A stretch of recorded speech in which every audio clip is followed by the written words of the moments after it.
Hey guys, welcome back to the channel. This is story about what if 12-year-old Rin travels to the future part 1. Before I start, please do support for more amazing content and comments for part 2. Do consider to subscribe my channel and share my video to your friends and check out the description as well. Let's start the video. Rin, 12 years old. Kakashi, 12 years old. Obito, 12 and dead. The fourth, no clue in hell. Rin had been sitting in her apartment for the last 3 weeks.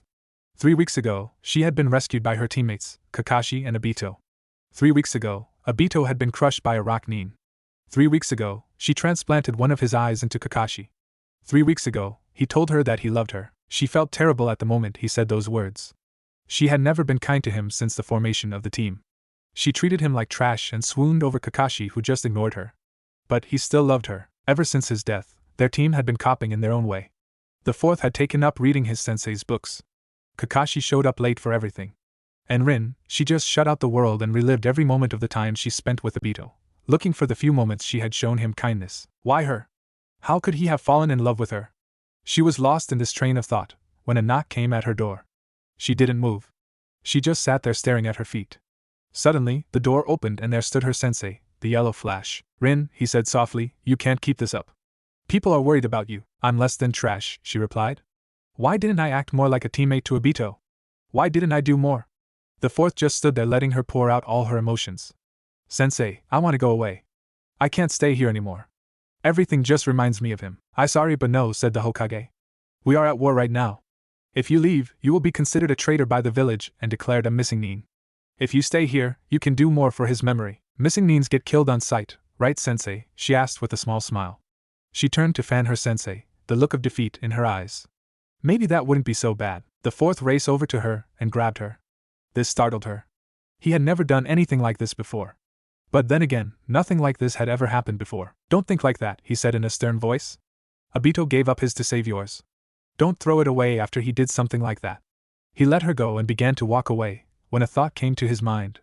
Rin, if in a week you still can get over this, come and see me by the cabin in the woods. I think I might have an idea for you to disappear for a while and not be declared a missing Nin. Just try to think of the good things in life. With that, he gave her a small smile and left her to her thoughts. A week passed by, and there he stood waiting for Rin by the cabin. It was late at night, so no one was around. He stood there with a large scroll that he had recently finished.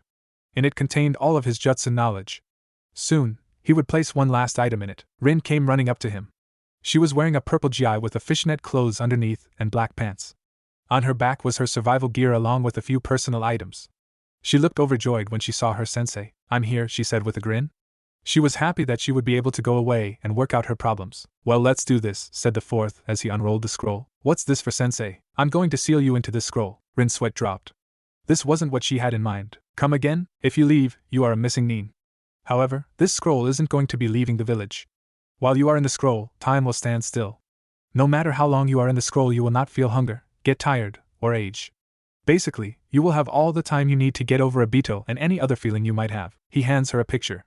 If someone else undoes the seal, just show them this and they'll have an understanding. Seal?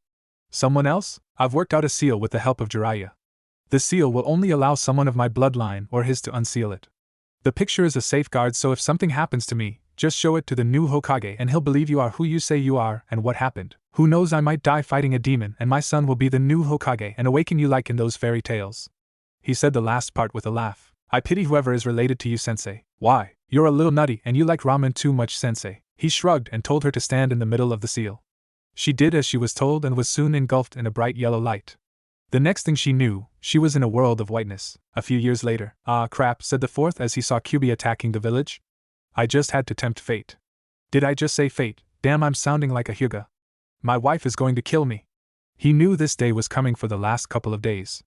Reports had been coming in that the Kyuubi was coming closer and closer to the village each day. Now, he was here, destroying the village he had sworn to protect. A medic soon came into his office. Sir, your son was just born. The fourth just stared at the medic for a second and then began to bang his head onto his desk. Sir, is something wrong? He bang, had bang to bang be bang born bang now. Another medic stepped into the room and looked at this sight.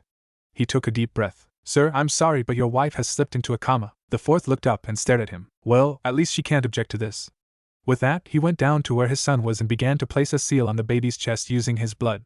A few seconds later, the third came into the room, looking angry. Don't even think about it, he said. Think about what? Replied the fourth, trying to look innocent. Kind of hard when you are making a blood seal on your son. We talked about this. You are not going to be placing the demon inside your son. Think about what his life will be like. He will be considered a hero to the people. He alone will be the one to keep the demon at bay. He will be the one responsible for giving the people of this village their futures back. But what if tomorrow ends and this was all for nothing? You worry too much. Have faith in the people of this village. With that, he walked out of the room as a teardrop fell off his cheek. He felt cheated. He wanted to do all the things other fathers get to do with their sons, teaching his son how to ride a bike, how to throw a kunai, how to dispose of an enemy corpse. He just hoped to Kami that someone would be there for him, to take his place. Take care, Erasure, said Sarutobi. One night a man had a dream. He dreamed he was walking along the beach with the Lord. Across the sky flashed scenes from his life. For each scene, he noticed 2 sets of footprints in the sand. One belonged to him and the other to the Lord. When the last scene of his life flashed before him, he looked back at the footprints in the sand. He noticed that many times along the path of his life there was only one set of footprints. He also noticed that it happened at the very lowest and saddest times in his life. This really bothered him, and he questioned the Lord about it. Lord, you said that once I decided to follow you, you'd walk with me all the way, but I have noticed that during the most troublesome times in my life, there is only one set of footprints. I don't understand why when I needed you most you would leave me. The Lord replied, my precious, precious child, I love you and would never leave you. During your times of trial and suffering when you see only one set of footprints, it was then that I carried you. We all go through hard times, some more than others. It's nice to know that someone is there to help carry us even when we don't know it. And, no matter how long that pain and sorrow lasts, someone will be there all the way. Well, I hope I didn't offend anyone with this. Well, on with the show. Naruto, get back here, shouted an angry Chunin as they chased an orange-clad boy. No way, yelled Naruto. You can't catch me. It had been 12 years since the Kyuubi attack, however the people had not lost its fear of the great beast. To vent their anger and fear they turned on the boy who contained the beast. Many believed that he could be influenced by the Kyuubi, or that he was the beast's reincarnation. Because of that, many of the people in the village gave him icy stares. Some of the people tried to kill him from time to time. Without any real attention, Naruto tried to get it any way he could. Like today, painting on the Hokage monument, Naruto was able to outrun his pursuers and hide from them effectively. As soon as the coast seemed clear, he came out of his hiding spot and began to laugh at them. He, who had failed the graduation exam 3 times, had outwitted Chunins. Sadly, his laughter stopped as he heard a voice from behind him. Naruto, what are you doing cutting class? Naruto turned around to see Iruka, whose eye was twitching. Soon, Naruto found himself back in class. Tomorrow is the graduation exam and you do this? If you have so much free time you should be studying so you don't fail it again. Yeah? I was just trying to have a little fun, commented the blonde. For that, we are going to have a pop quiz on the henge. Everyone, to the front of the class. Everyone began to complain, but did as they were told. One by one, each of the students began to transform into Iruka. Of course, all the girls went all over Sasuke when he went up. When it was Naruto's turn he did his transformation, just not into Iruka. Instead, he turned into a naked girl with pigtails. Like any straight man, hey, I'd fall for this jutsu. Who wouldn't? He fell backwards as a stream of blood gushed out of his nose. How do you like that, sensei? Laughed Naruto. I call it the sexy jutsu, not created stupid jutsus, shouted Iruka as he got back up. This is your last chance, so don't screw around. Later that day, Iruka was watching Naruto clean up his mess. You can leave until this is all cleaned up, reminded Iruka. Whatever, it's not like I have anyone waiting for me back home, responded Naruto. Naruto had grown up all alone his whole life. At the age of 4, he was kicked out of the orphanage and was given an apartment by the Hokage. The old man had never told Naruto back his mother because he didn't want to get his hopes up. She had been in a coma for 12 years and it was unlikely she would ever wake up. Iruka sighed and decided to pull out his trump card. Hey Naruto, when you get down I'll treat you to a bowl of ramen. Naruto looked at his sensei for a second, and then got to work faster than ever. Amazing what a little motivation can do to a person. Later, while Naruto was downing his 3rd bowl of ramen, Iruka asked the boy why he had done it. Naruto looked at him and replied that he had respect for them and wooed that it was his declaration that he could become a Hokage someday. Okay, he didn't say those words exactly, but that was the idea he was going for. Hey sensei, what is it Naruto? Can I try on you Hittite? Sorry, but you'll have to wait for tomorrow after you pass the exam. Iruka gave Naruto a knowing smile and then sent him on his way. In Iruka's mind, Naruto could do it. The next day was the big day. One by one, Iruka called out names to meet him in the next room to be tested by him and his assistant Mizuki. Naruto was nervous. If it had been on anything other than the clone skill, he could pass. However, it was. Soon his name was called. He soon found himself facing his senseis. Okay Naruto, said Iruka, all you need to do is make a clone and you pass. Do your best. Right, Bushin no Jutsu. A large puff of smoke appeared and when it disappeared, It revealed a half-dead looking clone. You fail, shouted Irika. Hold on, said Mizuki. He has the concept down, and was able to make a clone. I'm sure we could pass him. Naruto looked up at this. His hopes were high. Maybe he would pass after all. Sadly, those thoughts vanished with Irika's next words. No, we can't pass him. The other students were able to make at least 3 clones, and they were able to walk around. Naruto's clone is useless. I'm sorry, but it wouldn't be fair to the rest of the class. After that, Naruto sat on a swing watching the parents of the other students pick up their children. He was the only one who didn't pass. What hurt the most was that no one came over to him to cheer him up. No, that wasn't true. He could handle the stares and the cold words that were whispered about him. What hurt the most was that, once again, no one was there to pick him up like the other students. He was alone. Soon Mizuki came over to Naruto and asked if he wanted to talk. Naruto agreed and followed Mizuki to the top of the Hokage monument. Don't be too hard on Irika, said Mizuki. He just wants to see you do your best. He really cares about up. Naruto said nothing. He just looked down at the ground until Mizuki spoke again. There is another way to pass, but it's a secret. What is it? Asked Naruto. All you have to do is sneak into the Hokage's office, steal the forbidden scroll, and learn one jutsu from it before someone finds you, he explained. How does that prove I'm ready to be a genin? Asked Naruto. Not as dumb as he looks. It will prove you have the skills necessary to be a genin. Things like stealth, courage, and the ability to think on your feet. Something seemed off about this answer, but Naruto decided to trust Mizuki. After all, he was a teacher and a shinobi of this village. He could be trusted, right? Later that night, Naruto snuck into the Hokage's office and grabbed the scroll. While he was making his escape, the Hokage entered the office and saw him. Thinking quickly, Naruto used his sexy jutsu on the old man, knocking him out cold. And they said that was a useless jutsu, said Naruto with a smirk. Naruto quickly made his way to the place where Mizuki had told him to go to.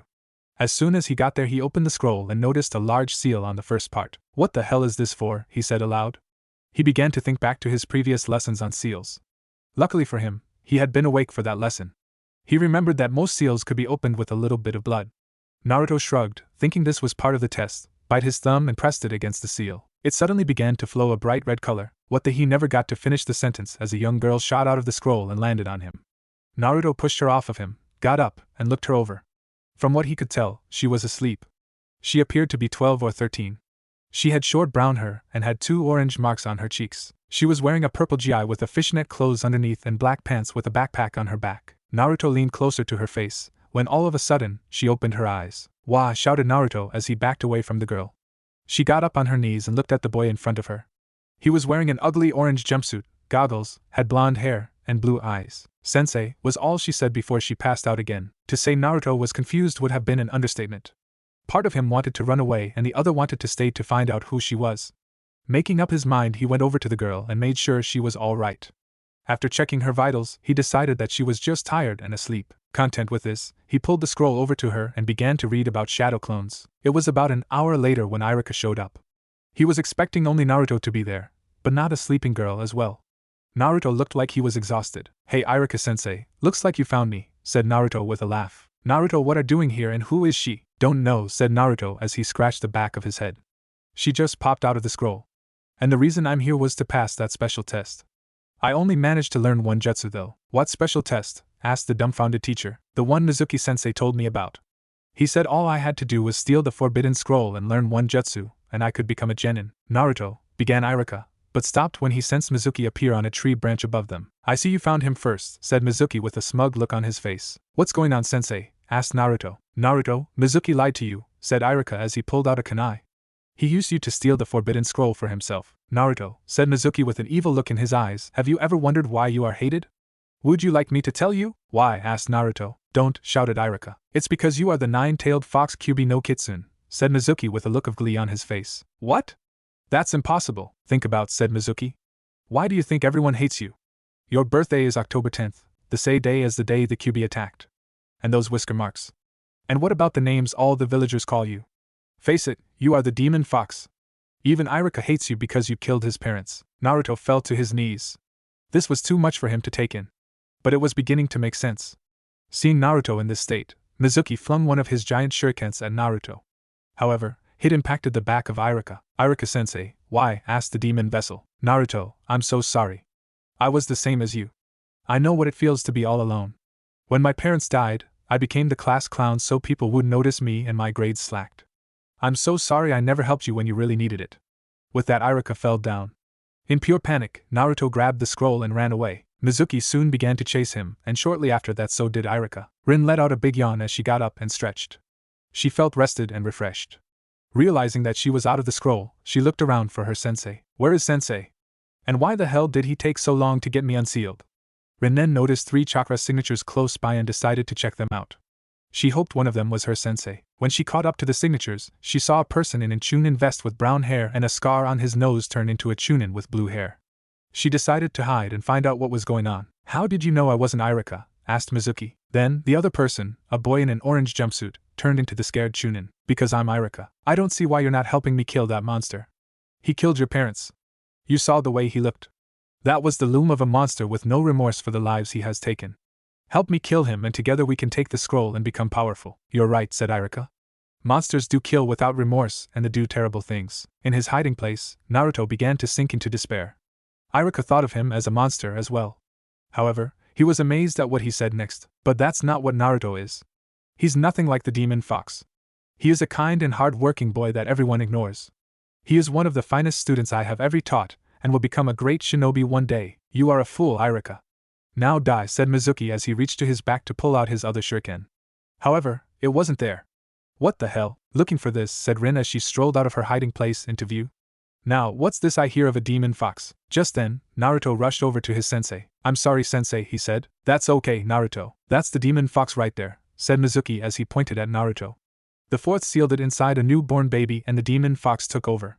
Now, help me kill it and that traitor. The only traitor here is you, shouted Naruto as he turned to face the blue-head chunin.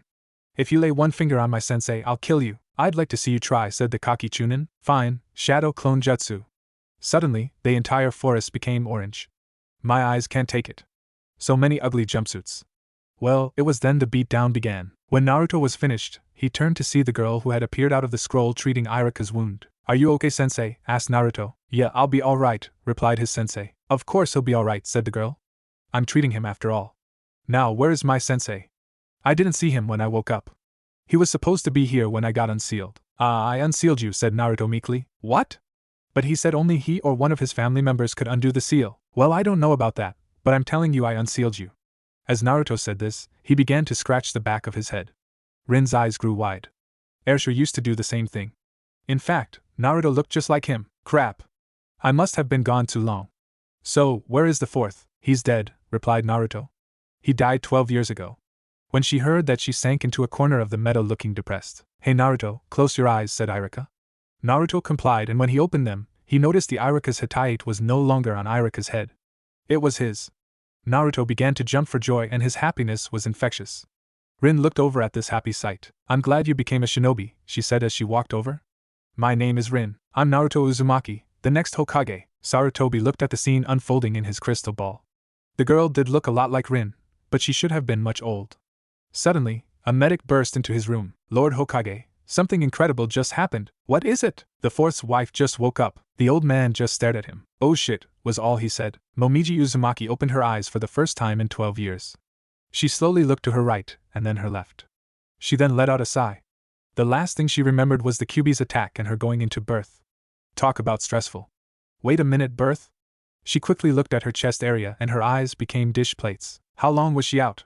Where was her baby? Oh Kami, you're awake, cried a nurse as she entered the room. Where's my baby? Asked Momiji softly. The nurse, who wasn't there at the time of Naruto's birth, walked to the end of the bed and looked at her chart. Her eyes went down and read all the information till she got to the name of the baby. Her eyes narrowed. Sadly, madam, the demon brat still lives. Momiji's eyes narrowed. A flood of killer intent filled the room. What is that supposed to mean? She asked. Fair question for a woman who had been in a coma and didn't know why people hated Naruto. I am afraid I can't answer that, replied the nurse. The third Hokage has forbid anyone from talking about the reason. The third forbid it? What happened to her husband? What was so bad about her son? Did Airshur do know? He promised her he wouldn't seal the demon in a child. He had given her his word. Get a wheelchair and take me to see the Hokage, she demanded.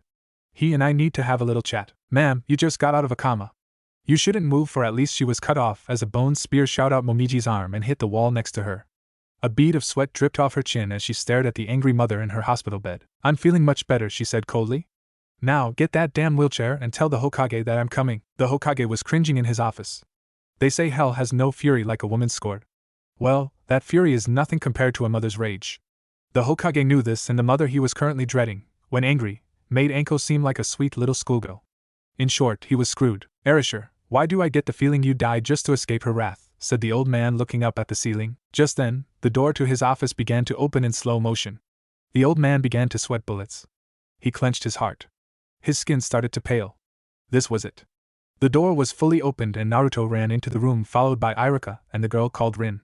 Sarutobi let out a sigh of relief. Sorry for barging in, said Iruka.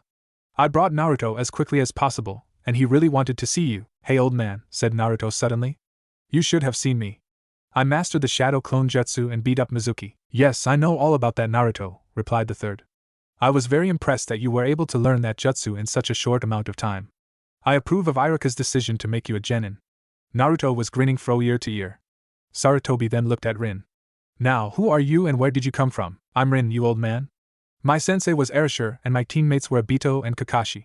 You most have gone senile since I've been gone. I mean, how could you forget about me? That impossible, he replied. If you are who you say you are, then you should be at least 27 years old. That's thanks to Erasure. He sealed me in his giant scroll to give me some time off to get my head together. He told me that time would basically stand still for me while I was sealed away and that the only people who could unseal me were people in his bloodline. Here, he told me to give this to anyone other than him unseals me. She hands the picture to Sarutobi. He looked down and was shocked at what he saw. It contained his 3 students and their best student at their trip to the beach. Tsunade was with Shizen smirking at Orochimaru, who had gotten a bad sunburn. His apprentice, Anko, was applying ointment to his once white skin. Jiraiya and Erasure were laughing their heads off. Those were better times, happier times. Only the people there that day have a copy of this picture. I should know since I was the one who took it. The only way you could have gotten this is if someone gave it to you. So, do you believe me? Asked Rin. I do, he replied. It seems impossible, but Erasure did the impossible a lot. I take it you want to be reinstated back into the shinobi program? Of course, she said. I want to get back out there and do my best for this village. If possible, I would like to work with my old teammate. Well, that's a problem. You have been gone for so long that no one will recognize you and will have a hard time believing who you say you are. Also, you earned your rank during wartime circumstances. In order to be placed back into the program, you will have to start over as a genin. What? Was heard all over the village. Rin was trying to attack the Hokage, but was held back by Naruto. Let me at him. This senile old man is going down. Wait, said Naruto as he felt his grip begin to slip. You made it to Chunin once, can't you just do it again? Rin stopped and calmed down. I could do that. Everyone face faulted. I got a question. She points at Naruto. Is he a nephew of Arashi's or something? Iruka and Naruto perked up at this. Sarutobi sighed. He wanted to wait to tell Naruto about who his father was for a bit longer. He didn't want Naruto to get a big head and start yelling at the streets, but it looked like his options were none. Naruto started Sarutobi. However, he was interrupted by a voice of a very angry woman. I don't need an appointment to see the Hokage, he heard the woman yell. It was coming from the receptionist's desk. I am going to give that old man a piece of my mind and spinal cord for what has been going on. Once again, the old man was sweating bullets. He had to get out of here. He had to get someone else to take the blame and the punishment. But who could do that in such a short amount of time? Iruka, he was perfect. Iruka, said the old man quickly. I'm retiring. I'm making you the new Hokage. MME sir, stammered the young school teacher. Then his eyes narrow. Just what are you trying to pull? If this is a joke, it's not funny. There was a loud crash behind them. When the 3 in front of the Hokage turned around, they saw that the door was missing. In its place was a woman in a wheelchair in a hospital gown. She had white hair, blue eyes, and 2 red dots above her eyes. She was staring at the Hokage, ignoring everything else in the room. Hello Sarutobi, she said in an icy tone. I thought that I should stop by and see how things were. I also have some questions. Momiji, I can explain, replied the Hokage. Good. Now, did he do what I think he did? The Hokage nodded. And you let him? He had to place the people's lives above all else. I voiced my objections and he refused to listen. So where is my son now? He is in this room now, responded the Hokage. Momiji was taken back by that, and noticed the other people in the room for the first time. She started at the tallest, who had a scar on his nose. Then she saw a brown-haired girl who looked like one of her husband's students she saw when they were dating. Her eyes finally rested on Naruto, who looked very confused. She rolled over to him. What is your name? She asked sweetly. Naruto Uzumaki, he replied. He named him after ramen. That is so like Erasure, she said more to herself than anyone else. Rin's eyes went wide. You mean that Naruto is the son of Erasure, the 4th Hokage, yelled Rin. Naruto fainted as the Hokage nodded. He took that well, said the old man. Iruka, could you and Rin please take him to his apartment? I think this could take a while. Iruka nodded as he picked up Naruto and left. Rin followed, looking like she was in a daze. Apartment, said Momiji questionably. Who is taking care of him? No one would take him in, replied the Hokage. All they ever saw was the Kyuubi. I did my best to keep him safe. I forbid people from talking about what really happened that day to give him a chance with the younger generation. However, the hate that the parents had has rubbed off on the children. No matter where he went, he was hated. He was eventually kicked out of the orphanage, and so I gave him an apartment to keep him safe. Nobody would take him in. What about Kakashi? Kakashi didn't because he felt that he was too young. Also, I didn't want Naruto picking up on his bad habits. Momiji nodded. No son of hers would be caught reading porn. To be honest, there was only one person in the village who wanted to take in Naruto. I refused to allow it. What? Give me one good reason why. It was Guy. Momiji stopped and thought back to her encounters of Guy. She then began to think of her son acting like Guy. She saw Naruto wearing orange spandex with green leg warmers. She then thought of him going on about the springtime of youth. She shuddered at the thoughts. Scary, she said. I know, replied the old man. Now I have saved your old home for you and your son. I was saving it for him till he reached Chunin, but since you're back, I'll just do it now. She gave him a nod. Yes, she was back. She had missed 12 years of her son's life, and she would not miss any more. She would do her best to help her son and give him a better future. Naruto was just waking up as the three of them were walking downtown. He's up, said Rin. Iruka set Naruto down on a nearby bench. How are you feeling? He asked. How do you think? He said with a bit of anger. I just found out that my dad was the one who sealed the demon fox in my gut. I also found out that my mom is back. Where has she been for the last 12 years? That's a good question, said Rin. Well, I heard that she was in a coma, said Iruka. When Naruto heard this, he brought his head down in shame. He had thought that his mother had simply abandoned him. Hell, he thought they both had. Iruka decided to continue. I'm sure that the Hokage is telling her how strong you have been. Not everyone could take the abuse you have had to endure all these years. This made Naruto smile. Well, now that he's up, let's go shopping, she Rin with a wide grin. I mean, that jumpsuit is awful. How can you stand to wear it? I wanted something that would make people notice me, replied Naruto. Yes, it does, said Rin. People can't help but see you and think how can he go outside like that. Now I'm going to find you something better to wear. I can't, said Iruka. I got some paperwork to take care of and a few other things. You too, be at class on Monday for team assignments. With that he walked away. He knew that Naruto could make it the rest of the way to his place. Alright, it's you and me, said Rin as she grabbed Naruto's arm and began to drag him into a store. Can't we talk about this, he said. Sadly he had no luck. They were in a store in a matter of seconds and Rin was going over each of the items. She thought blue would look the best on him. It looked good on her sensei and Naruto was like a clone of him. After an hour of trying out outfits, Naruto stepped out of the store in his new clothes. I don't know the names, so just think of Ichigo's Bankai outfit but light blue. He was carrying several boxes of clothes that Rin bought as well. You bet, said Naruto as he began to drool. Do you mind going to Ichiraku's? No, I haven't been there in forever, replied Rin. I wonder how Tsuchi is doing in his old age. Last time she had seen the man, he was worried that he was going bald. They later reached the ramen stand and chatted with Ayam and Tsuchi before placing their orders. Rin was surprised that Tsuchi now had a daughter, but as the saying goes, things change. Naruto placed an order for 3 miso and 2 beef, while Rin simply asked for a shrimp. When their orders came, Rin was surprised by Naruto's bad table manners. Why do you eat like that? She asked. Naruto looked down at his bowl with a hint of sadness in his eyes. When I was younger, people were always attacking me whenever I sat down to eat. I never could finish a meal in peace. They stopped eventually, but I guess I formed the habit of trying to finish off my meals as quickly as possible. I'm sorry, Rin apologized. She had forgotten what his life had been like. Hated for something he couldn't control. Despised and never knowing the reason why. Growing up without anyone to guide him. She was amazed that he could still smile and laugh. Just then, a hand fell on Rin's shoulder. They looked up at a man wearing a mask. His hitayate covering one of his eyes. He was wearing a jounin uniform and had silver hair. Rin, is that you? Asked the man. His one visible eye was wide. Kakashi? Damn, I hoped it wasn't true, he said as his eye went lazy.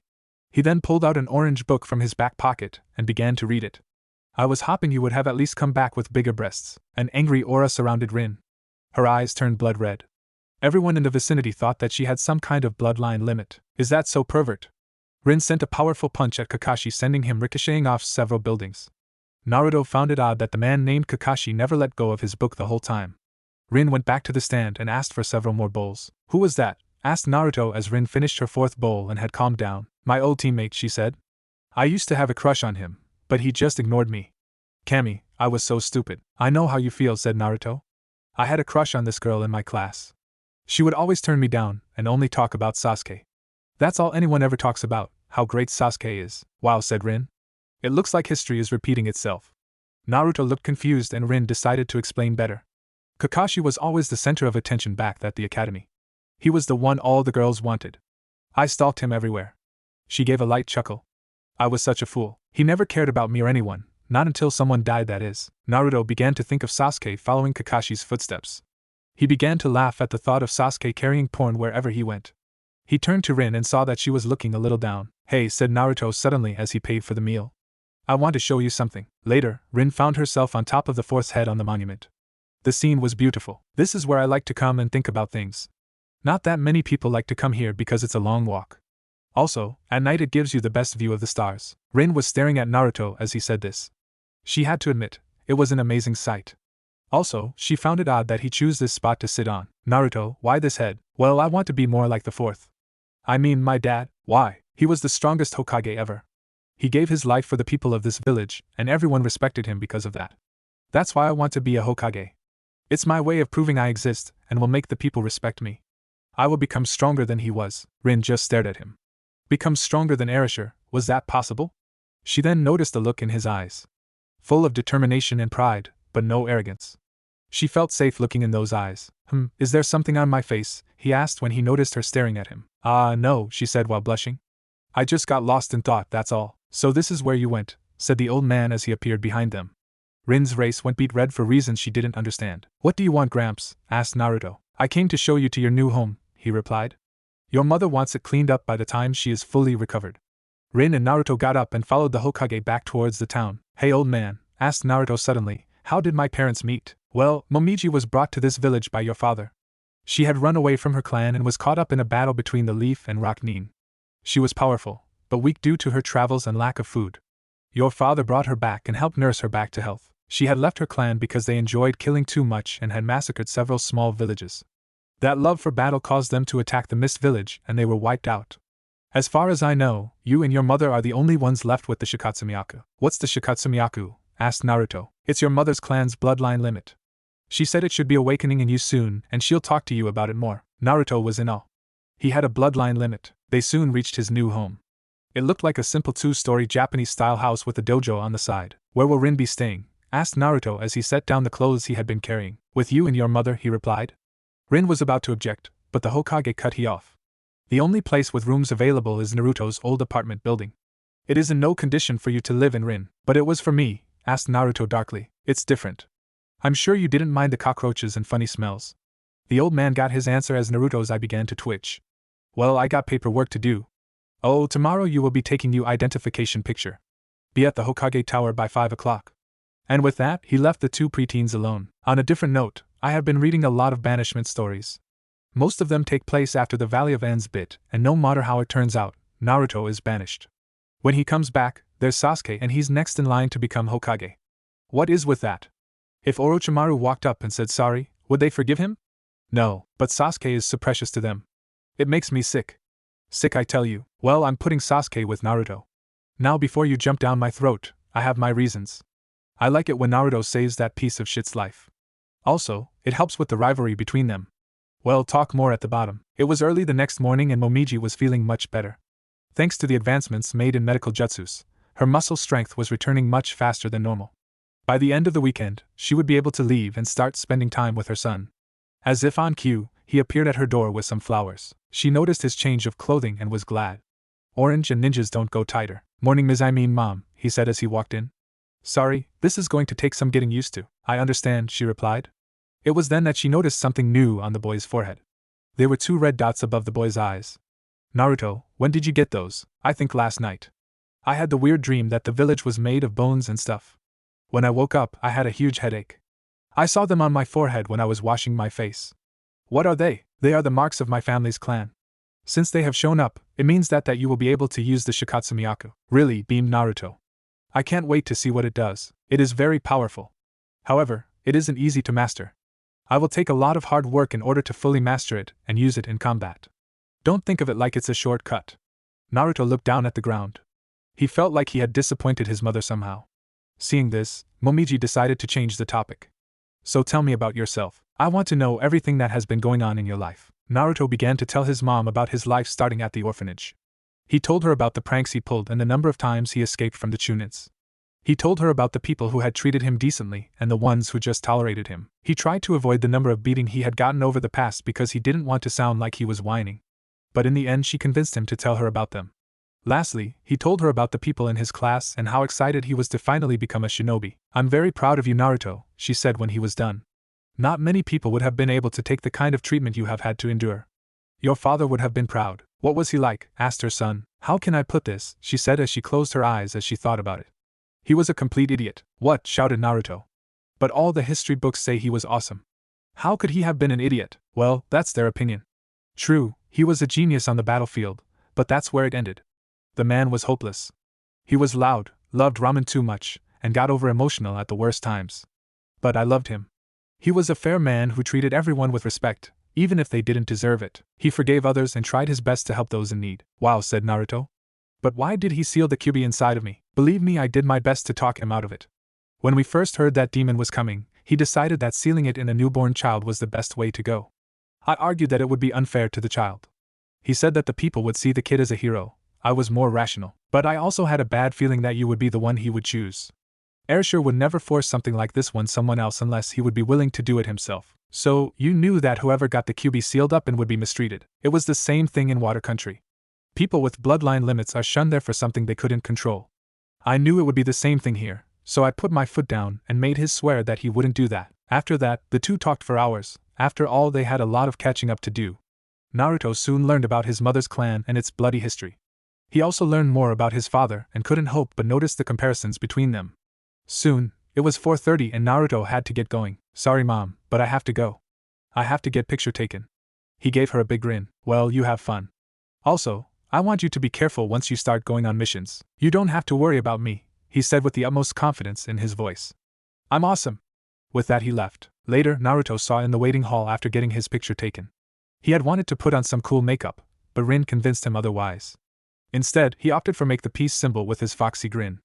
Iruka started to yell at him for making his picture look stupid. Naruto, wanting to get out of there, decided to use his sexy jutsu and caused both men to faint. This caught the attention of a small boy who was watching them. "So, that's the sexy no jutsu," said the old man as he got back up. He explained to Naruto that the picture was a serious matter. But the damage was done and it wasn't as bad as Iruka made it seem, so he didn't have to retake it until he was older. As they got up to leave, a small boy entered the room. "Not again. Today's the day that I defeat you, old man," shouted Konohamaru. His attack was short-lived as he tripped halfway into the room. Soon, a jonin with sunglasses entered the room. "Young master, are you all right?" said Ebisu. Konohamaru sat up quickly and pointed at Naruto. "It's your fault that I slipped." "What?" shouted an angry Naruto. He got up from his chair, grabbed the little brat by his shirt, and got ready to punch him. "You were the one who slipped, so don't blame me." "Don't touch the honorable grandson of the Hokage," said Ebisu. Konohamaru knew what was going to happen next. The blonde would apologize and put him down. However, that's not what happened. Naruto punched him. "I don't care who you are. No one has the right to blame others for their mistakes." With that, Naruto left and Konohamaru slipped past his sensei, who was talking about how he was the best chance of Konohamaru becoming a Hokage, and followed Naruto. Naruto walked down the street looking for things to do. After a short period of time he saw Rin talking to Kakashi. "Please let me see," she begged. "No, now stop asking," he replied. Naruto walked up to the two of them. "What's going on?" asked the blonde. Rin went into pout mode. "I have been bugging Kakashi to let me see his face since the academy days. I just can't take it. I want to see his face." "And you never will," said Kakashi with his eye smile. He then disappeared in a puff of smoke. "One of these days, Kakashi, one of these days," growled Rin. "Ah, Rin," said Naruto, getting her attention. "Do you want to hang out for a while?" Rin blinked. Was he asking her out? It was probably too early for that, she decided. However, she didn't have anything else to do and most of the people she knew were either dead or had families. "Time travel sucks." "Sure, but do you mind if we leave your pet rock behind?" she said with a smile and pointed at a square rock behind him. After she did that, the rock exploded and out came Konohamaru, coughing. "Damn, I think I used too much powder," he whined. He then looked up at Naruto. "Please take me on as your apprentice. I want to know how to do that super cool jutsu you used to take out my grandpa." Rin gave Naruto an odd look. She was questioning his ability and his morals. Who attacks elderly men with jutsus? She also noticed him sweating bullets. Inside Naruto's head, he was yelling at himself. He didn't want Rin, who he was living with, to think he was a pervert. What if his mother found out? Crap, he would have to seal away that jutsu forever. "Naruto," asked Rin sweetly, "why did you use a jutsu against some poor defenseless old man?" "He isn't that defenseless, he's the Hokage," replied Naruto quickly. Oh, then show me this jutsu, asked Rin. Now she was interested. Naruto was creating his own jutsus just like his father. She had to see this. Maybe later, he said as he picked up Konohamaru and began to run away at full speed. A few hours and many bruises later, Naruto was showing Konohamaru the sexy jutsu on the condition that he never tell anyone where he learned it. Naruto had taken the boy to several spots in the village to get an idea of how the female body should look. However, the boy was having some difficulty with it, and Naruto was the one who always got hit in the end. Naruto had asked why he wanted to beat his grandfather, and the boy said it was for respect, so that people would use his name and not honorable grandson. Soon Ebisu had finally found them. Jonin my ass if he can't find two children. Young master, what are you doing? Asked the special Jonin. Boss is teaching me. Watch this, sexy jutsu. Konohamaru then turned into a naked, female adult version of himself that wasn't fat for once. Ebisu's nose began to drip a little blood, but he didn't faint. That is a disgusting jutsu and it will never have any effect on me, he said as he grabbed Konohamaru and began to forcibly drag the boy away. Come with me and I will show you the quickest way to Hokage. Hey, said Naruto. He doesn't want to go with you, so let him go, or eat my fist. Ebisu let go of the boy and began to walk towards Naruto. He gave the boy an evil grin. He was going to put this genin in his place and look good in front of the Hokage's grandson. Fine then, let's see what you got. Naruto preformed his shadow clone jutsu and surrounded Ebisu. Please, I am a jonin. I won't fall for this as easily as Mizuki did. Actually, said Naruto with an evil grin, this is something new. Both he and his clone did a henge and the area was covered with smoke. A henge won't work on me. I'm a jonin. When the smoke cleared, he was surrounded by naked blonde girls and pigtails. They all ran up to him and began to touch him. It was too much for poor pitiful Ebisu to take. He was down for the count. Naruto returned to normal and dispelled his clones. I call that the harem jutsu. God bless his perverted little heart. Naruto then told Konohamaru that there was no shortcuts in life and that to become Hokage would be very long and hard. Just as he was leaving, feeling good about his accomplishment, Rin appeared. So that's the jutsu you used. Konohamaru winced at the pain his boss was in as she began to punish him. The Hokage, who was watching it all from his crystal ball, decided to label these perverted jutsus under forbidden. Then he began to wonder if he should tell Momiji about these jutsus. The image of her impaling him with one of her bones caused him to decide against it. On Monday morning, Naruto was awoken to something completely new to him.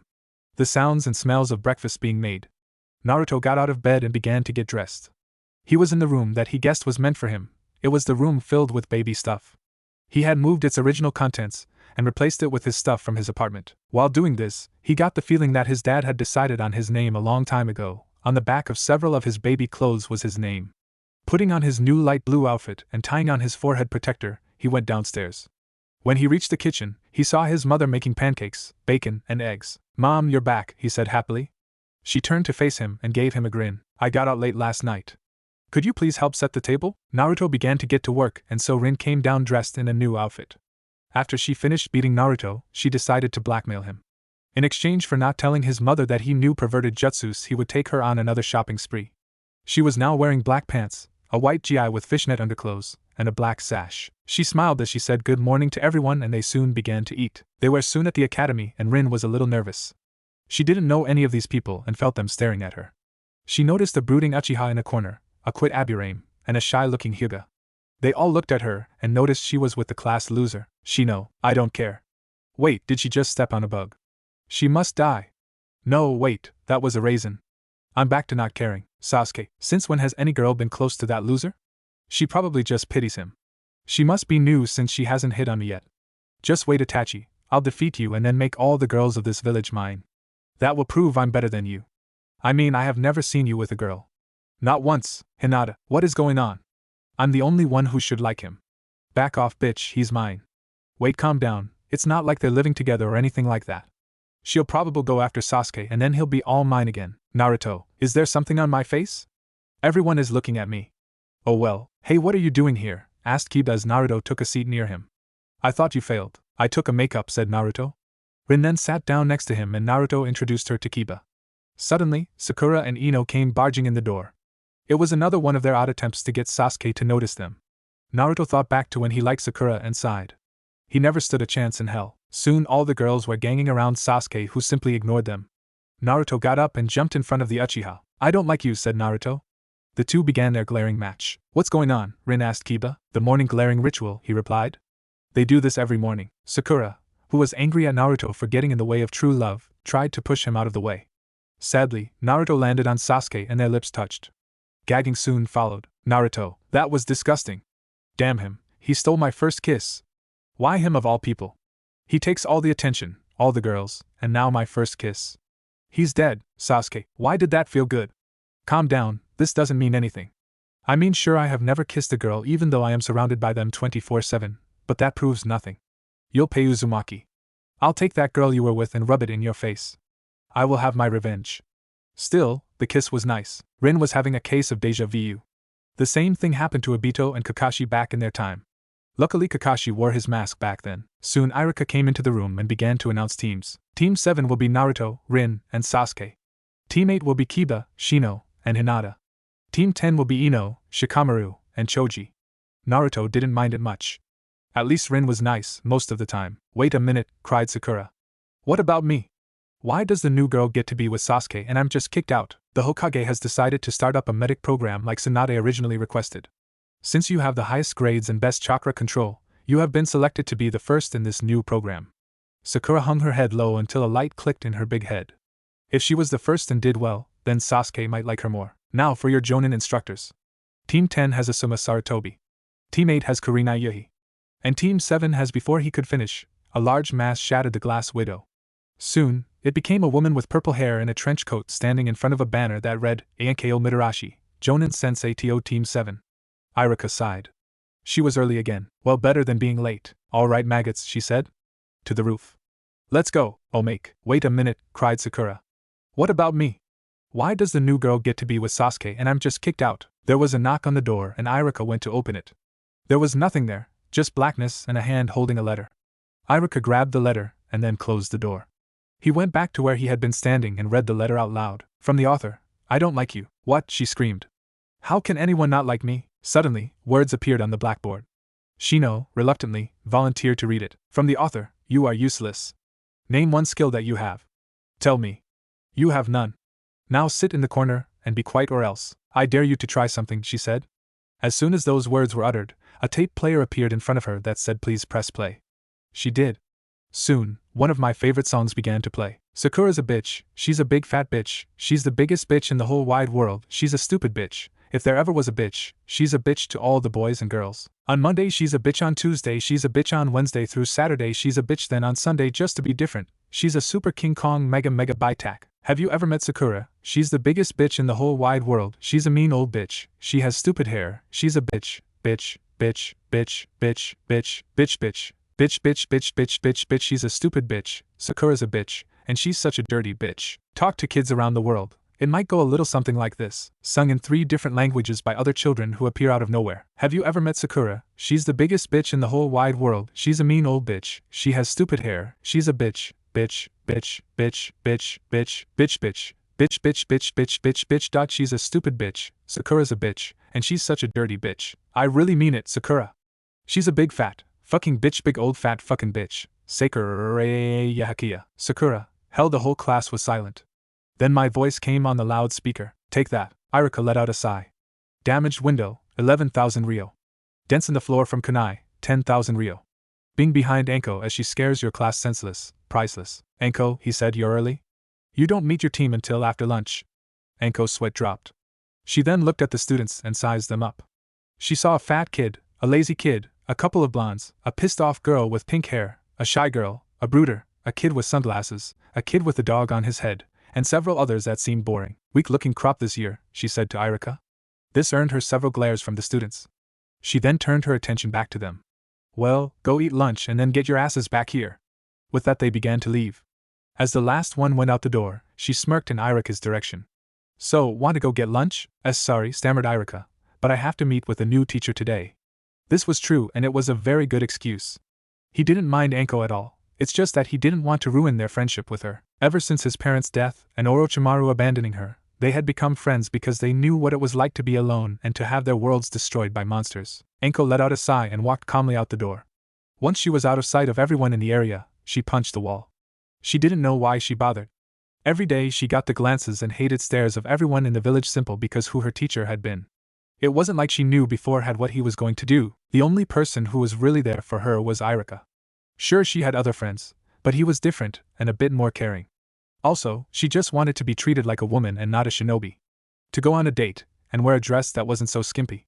Was that too much to ask for? The students had all gone outside for lunch since it was a nice day. Choji and Shikamaru were having a nice quiet lunch while watching the clouds. Sasuke was hiding on the roof so that his fangirls wouldn't find him.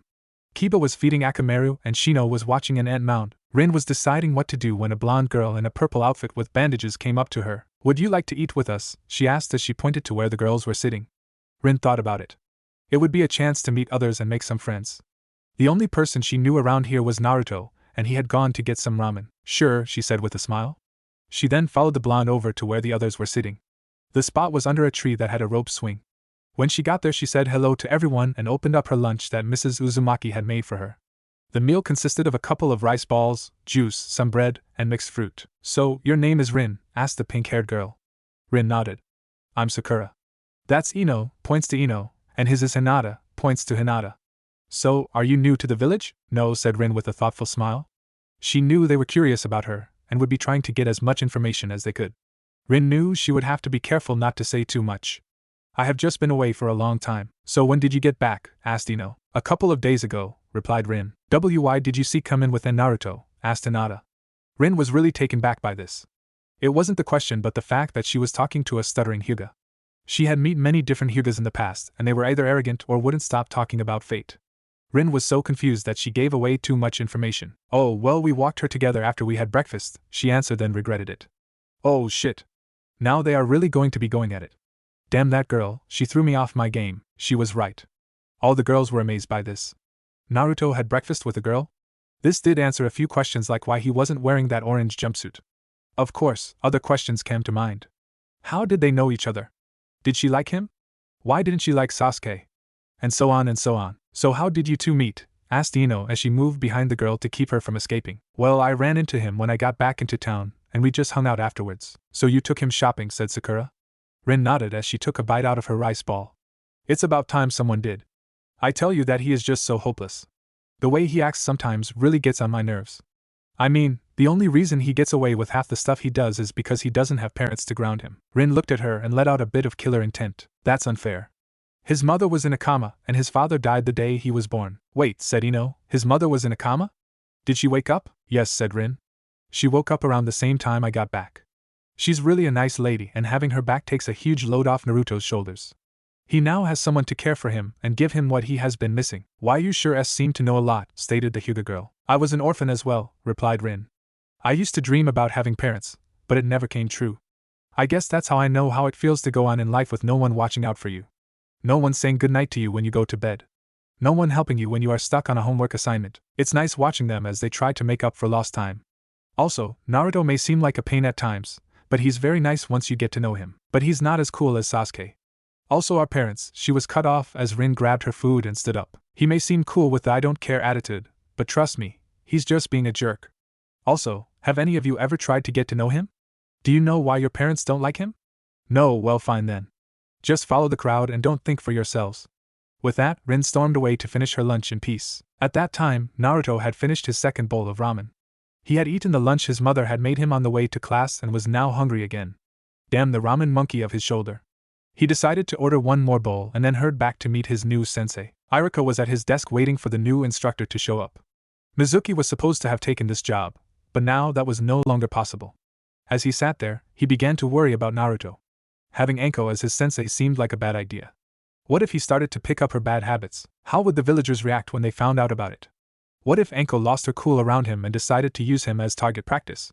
More and more questions came to his head as he buried his head under his arms. "Sleeping on the job," said the voice of a woman. Not a good sign. Iruka looked up and saw Momiji Uzumaki standing at the door. She was wearing a bright yellow kimono and her hair was tied up in the back. "Mrs. Uzumaki, what can I do for you?" he asked as he stood up. "I came because I will be working here," she replied. "The Hokage and I had a talk yesterday about what I could do to support my family, and he suggested this. I'm going to be taking over the kunoichi training program." She gave him a smile at the end of that sentence. "I don't see a problem with the current system," replied Iruka. "When will a kunoichi use flower arranging in a battle? Or how to conduct a tea ceremony? I have never seen these in battle, have you?" Iruka shook his head. "Good, I think I made my point. Can you please show me around and where I'll be teaching?" With that they left the room. Lunch was over and everyone was waiting for their senseis. Officially, lunch wouldn't be over for another 6 minutes, but the genin couldn't wait. "Naruto, who had just walked in, saw Rin sitting by herself in the top row. He went over and sat next to her. Have a good lunch, he asked. Not really, she replied, not looking at him.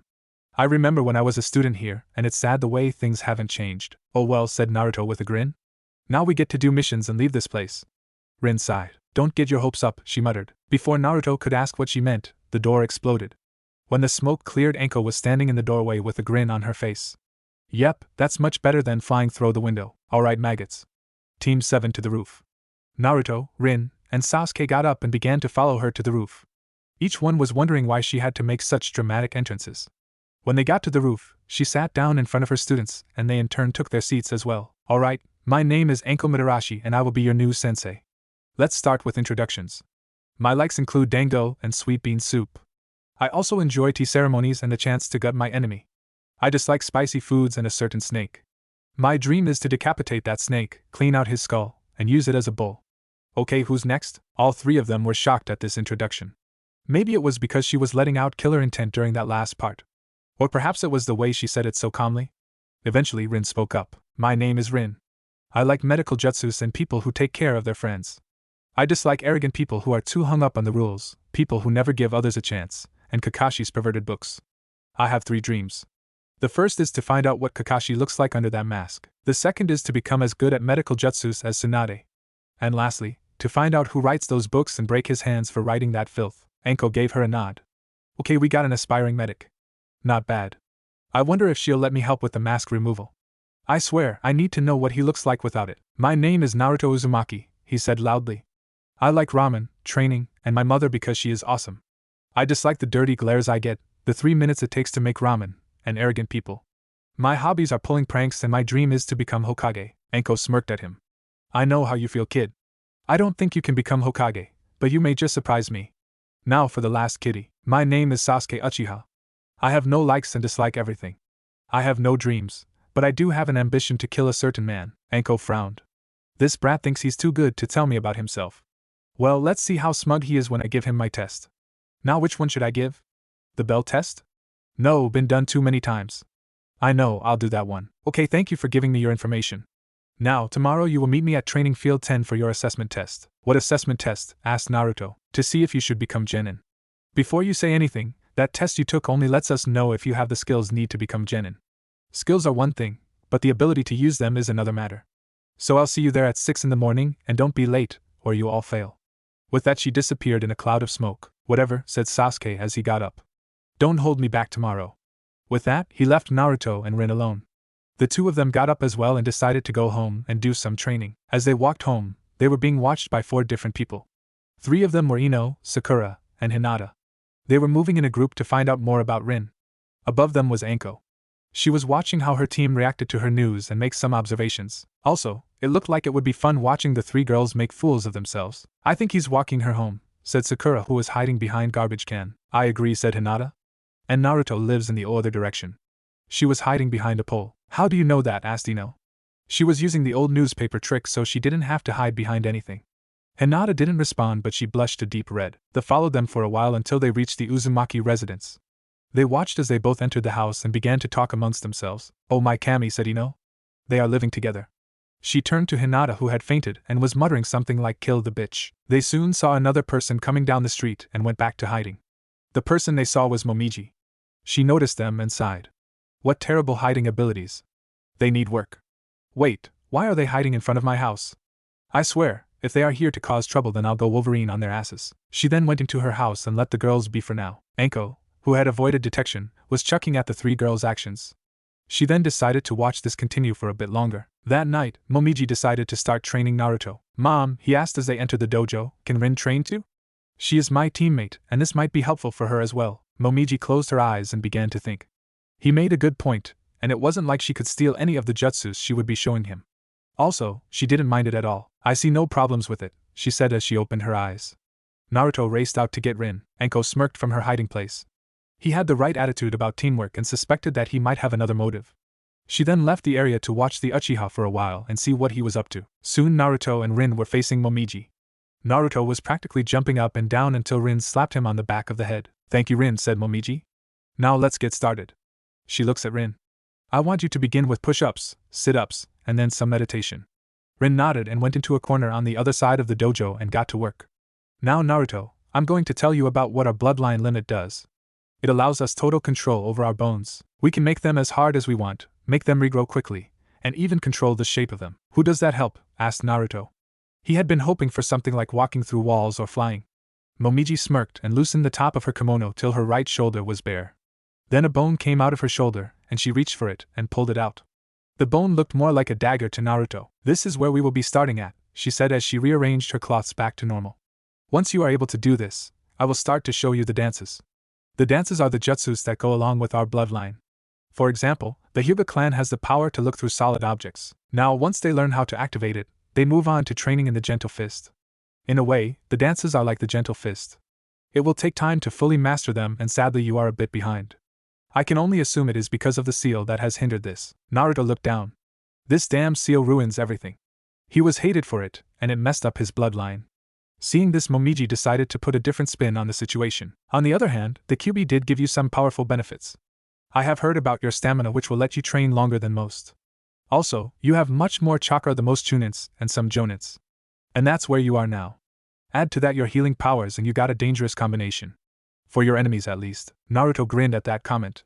He then undid the button on his long jacket and tossed it aside. He was ready to begin. Momiji noticed his small gut and decided that she would help him work it off. Now, the first step is to focus on the bone or bones you want and push some chakra into them. Start with your shoulder bone. She waited a few moments before continuing. Now, imagine a blade and focus that image onto the bone. Once you do that, use your chakra to push it out.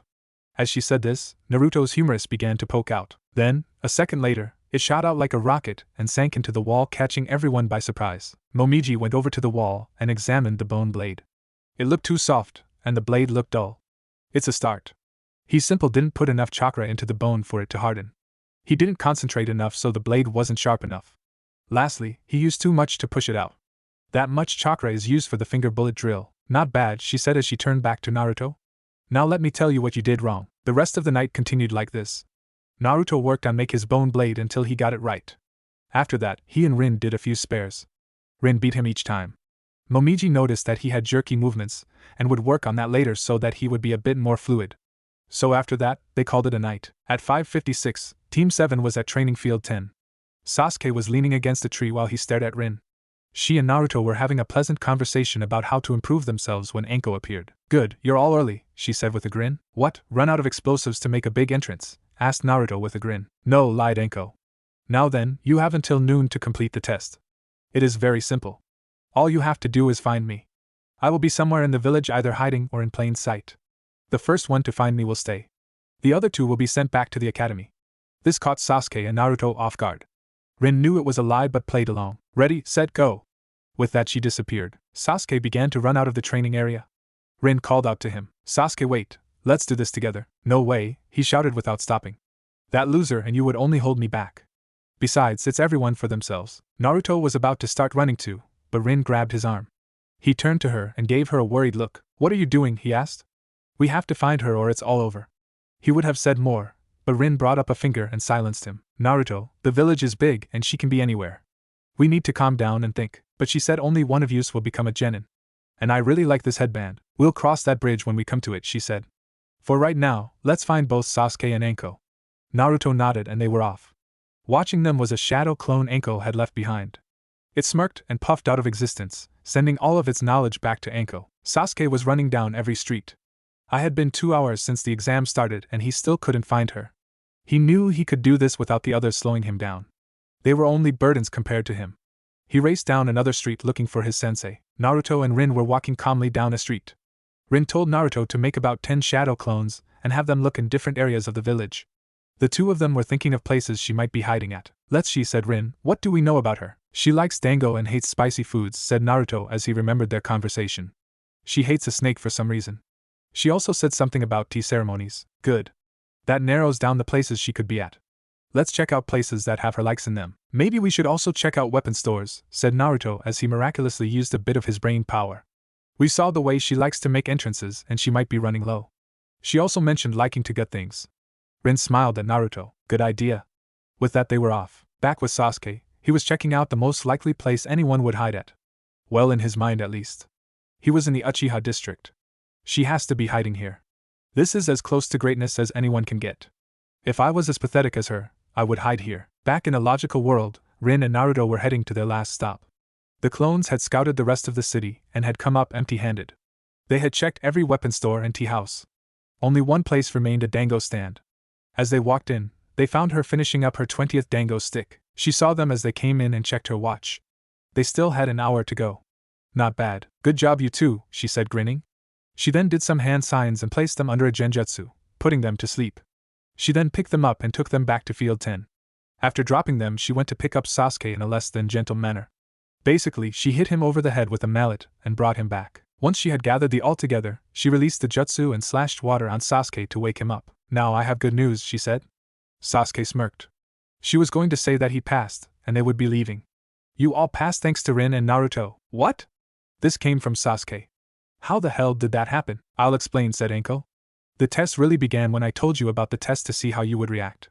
Sasuke did his own thing while Naruto and Rin trained together. Also, those two worked as a team to find me. Sasuke simply went off on his own, again. The last part of the test was looking at the information I gave you yesterday. What information? Asked Sasuke. My personal information. I told you my likes and dislikes. They used what they knew about me to find the best spots I would hide. I mean, why would I hide in the Uchiha district? But you said only one of yous would pass, snarled Sasuke. Fool, why place you on a team and then send back two? Your teammates realized this, and even after you left them were willing to help you out. Because February 3rd of you passed my test, you all pass. Congratulations. Now let's celebrate with Dango. Omake. Anko appeared in the Uchiha district and went towards Sasuke's house. She found him sitting in his room opening a diary and beginning to write into. Oddly, he liked to talk as he wrote down his deepest secrets. I can make him do whatever I want. Evil LOL. Dear diary, today I am one step closer to killing my brother. But something else happened. I got the ugliest sensei. I mean, she's a tramp and a very unattractive one at that. Anko clenched her fists and began to take deep breaths. She acts more like a kid than a jonin.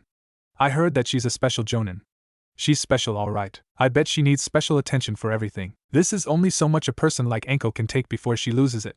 She broke into his room and hit him over the head with a mallet. I like mallets. Got a problem with that? Now what can I do to you? She said as she looked at the unconscious body on the floor. An idea sent from heaven, me really, appeared in her head.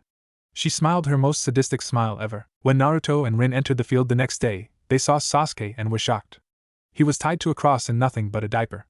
In red letters on his chest was arrogant baby, don't mess with Anko. That Tsuchikage was a man of caution. When he heard that the yellow flash died and sealed the Kyuubi into a child made him worry. In the past, this village had a few demon vessels before and they were very powerful. To think that their greatest enemy now had the strongest demon of them all was too much. They had tipped the scale of power, but then a thought came to mind. There was a chance that the village wouldn't see the potential of this new child. No matter how strong the child would grow up, it would be useless if he couldn't fight or lacked the spirit to fight for his village. He decided to talk this over with the council. Like their enemy, the Rock had a council that consisted of the major clans and most respected shinobi. The talks went into the night, and seemed like they were dead even. Half of them wanted to forget their revenge for fear of the Kyuubi's vessel. The other half agreed that, if their prisoners were any indication of their hate for the boy, the child would most likely die at the hands of his own village. Then a solution came and a plan was made. Fight a demon with a demon. The perfect plan that satisfied both sides. The ceiling could only be down when a child would be born, so whose child would it be? The voice of a man named Bakuden was heard and said that his family would take this. They had lost most of their members in the war, leaving only 3, soon to be 4 left. It was soon agreed, and so they waited for the birth. When the day came, Deidara ran to inform the Tsuchikage that his mother would soon give birth. He in turn called his sealers and the keepers of the special vase that held Hoku, the 5 tails. They quickly gathered at the home of the once great clan and the ritual began as the mother gave birth. The process was long and difficult, but they were successful. The child was then given a name that was true to her purpose. Mitchi, for she was the pathway that would lead them to victory. That was 12 years ago. From that point to the present she grew up. Her hair was a mix of white with a few black streaks, and she wore it like her brother did. Her eyes were a light blue color. Her teeth were a bit sharper than most. She was slender and a bit tall for her age. She was strong-willed and had a code by which she lived her life. She often got bored with things and would skip school to go and play in the caves that were near her village. That has been her story to this point. Now is the present where we are now. The Tsuchikage was stroking his beard. It was a long and pointy one that, when combined with his lean face and narrow eyes, gave him the appearance of pure evil. Right now he was waiting for one person, Mitchi. He had called her to his office about an hour ago, and he was still waiting. While on the whole, her skill were good, she was nowhere near the level that they wanted her to be at. But that would change with her first mission as a genin. She soon came into his office.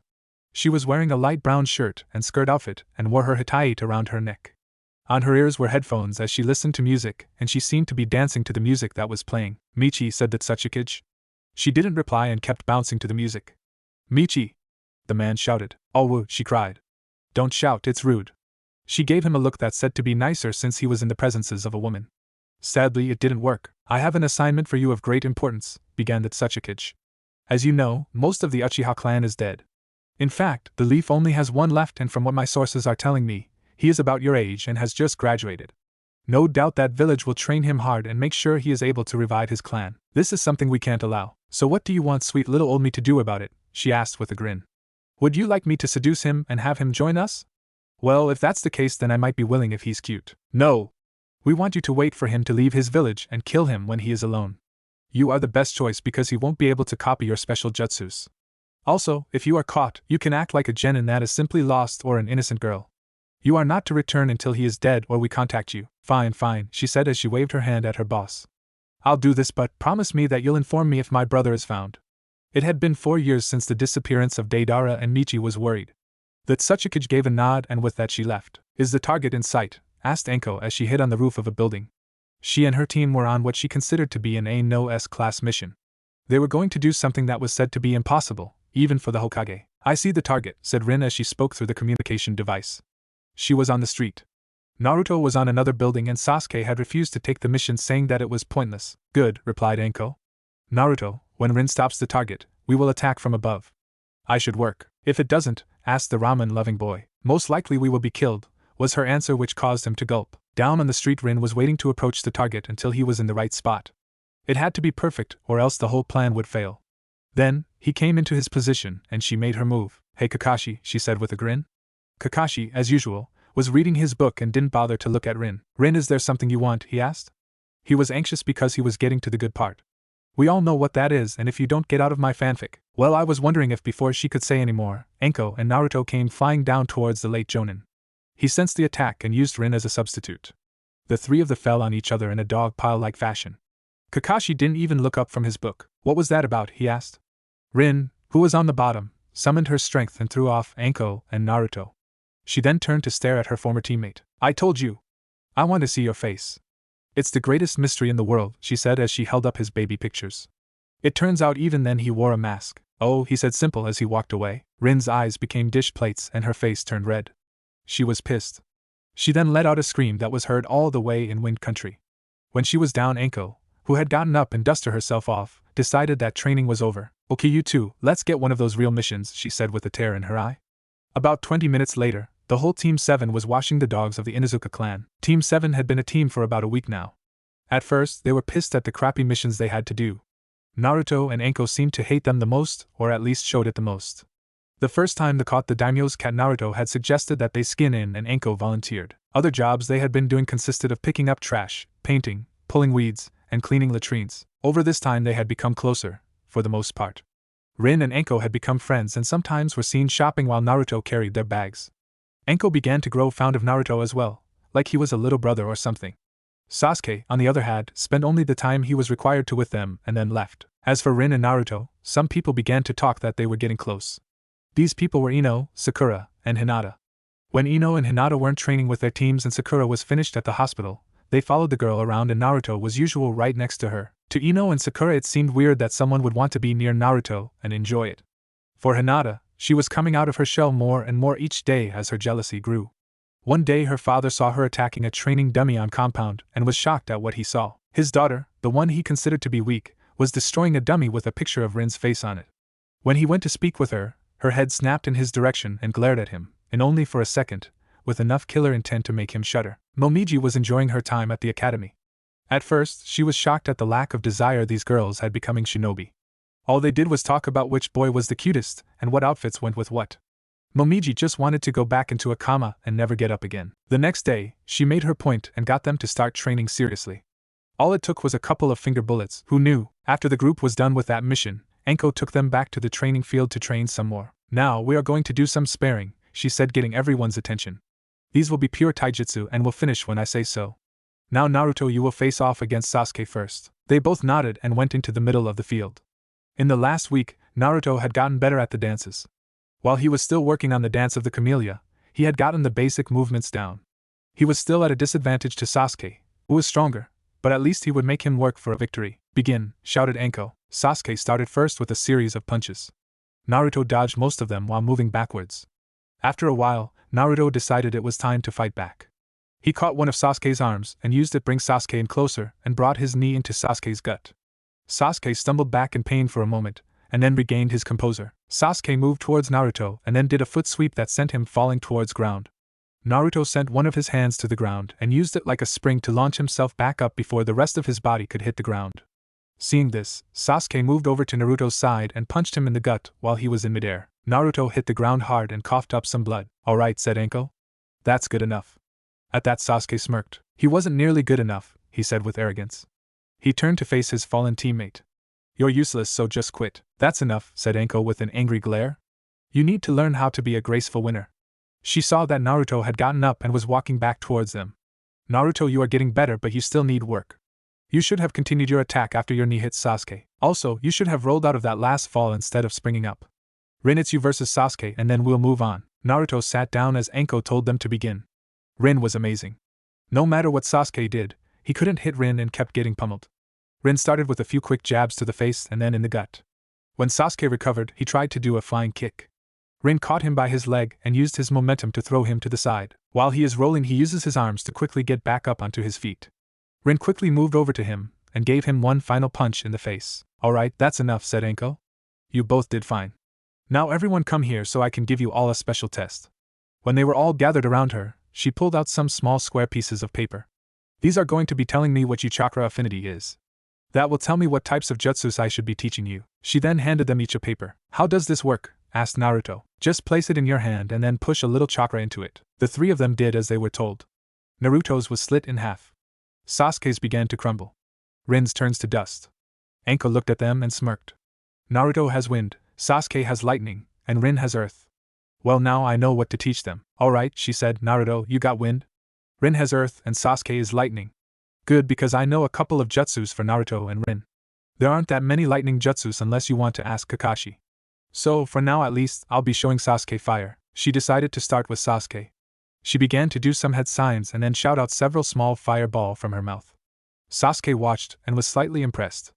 It wasn't as powerful as his grand fireball, but it would help against a moving target. Anko then explained to him that it was almost similar to the grand fireball jutsu, except he had to cut it into several small bursts instead of one large one. He then went on to practice the jutsu on his own. Rin was next. Anko once again did some hand signs and then created an earth clone. It looked just like Anko, who gave it a punch and it turned into mud. She explained that like the shadow clones, these could fight and use jutsus. And unlike Naruto's shadow clones, it didn't take up too much chakra. Rin nodded and decided to start training. Last was Naruto. She did the signs and then there was a large explosion of air. That, said Anko, was called Great Breakthrough. Basically, this jutsu will let you send your opponent flying. It will also be good in combination with fire jutsus. It's C rank, so you should have no problems with chakra amount. Naruto nodded and then began to practice the jutsu. They all continued until Anko told them to go home. As Rin walked home with Naruto, she saw that he was pouting slightly. What's wrong with him? Was it because he lost today? He should be proud of how good he's getting. She was pulled out of her thoughts when Naruto spoke up. Why have you been holding back? He asked. What do you mean? When we train, you don't fight like you did against Sasuke. Not that I look back, I realize that in all of our spars you have been holding back a bit. Well, I don't want to hurt you. If I did that, then that's not the point. How am I supposed to get stronger if you don't take me seriously? Rin began to realize the real problem. It wasn't that she was holding back, but doubting him. He thinks that I think he's no good. Naruto, listen. If I were to go all out on you, you would be seriously hurt. I'm sorry if I hurt your pride, but you got to learn that sometimes holding back is a good thing. How? How is it a good thing? Asked Naruto as he stopped. I know you're stronger than me and that I would never win in a real fight. But I don't want you to protect me. How are the both of us supposed to get better if one of us keeps holding back? This has to with our teamwork and trusting each other.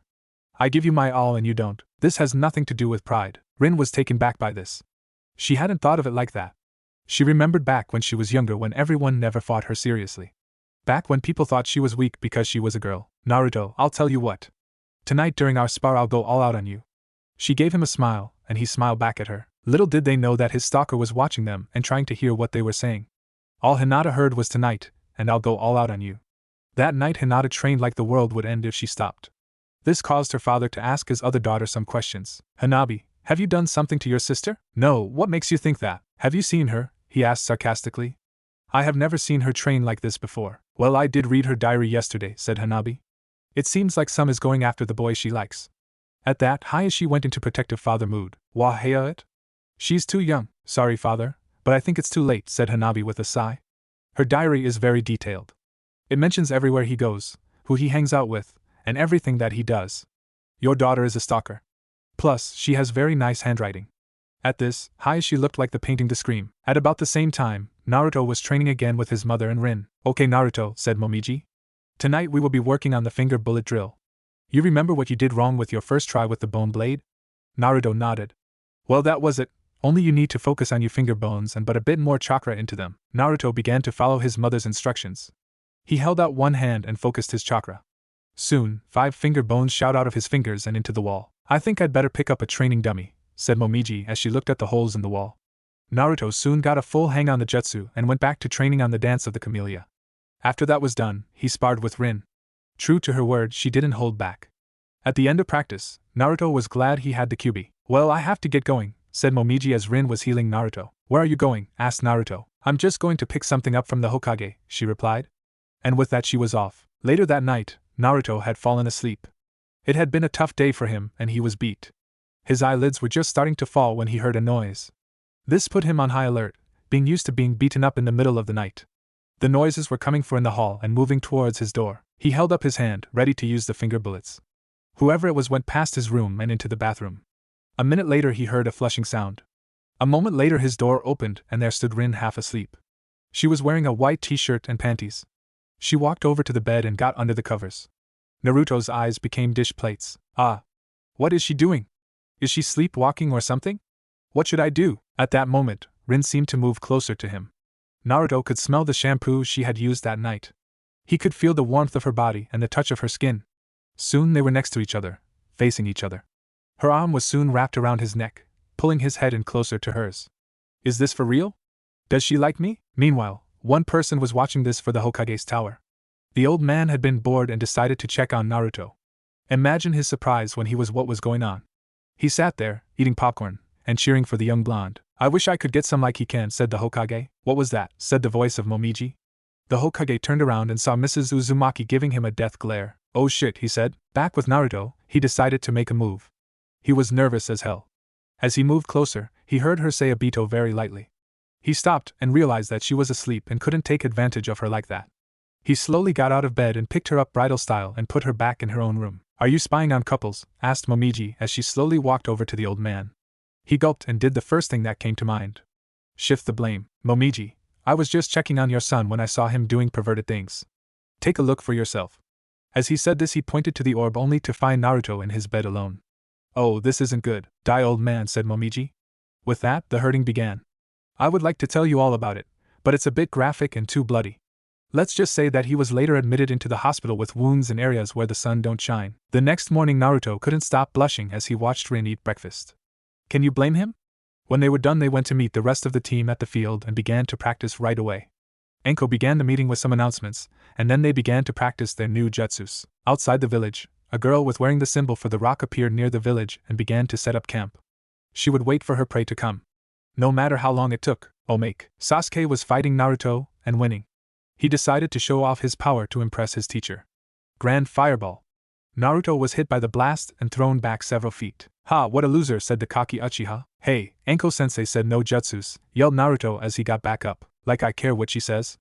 The veins on Anko's head became visible. Don't talk about her like that, shouted Naruto.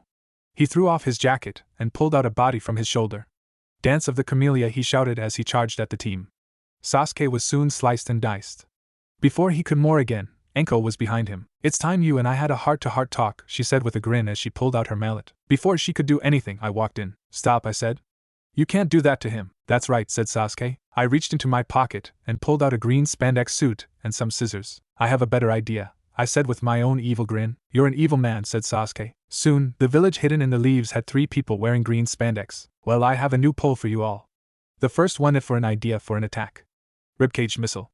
How does that sound? Also, which of these styles would you like Naruto to learn from his father's scroll? Ryujuri no Yugokian Kaiten Kenburo Kyurin from Rurouni Kenshin, Reshyuken from Yu Yu Hakusho, none of the above. A cat with a ribbon on its left ear was alone in the forest.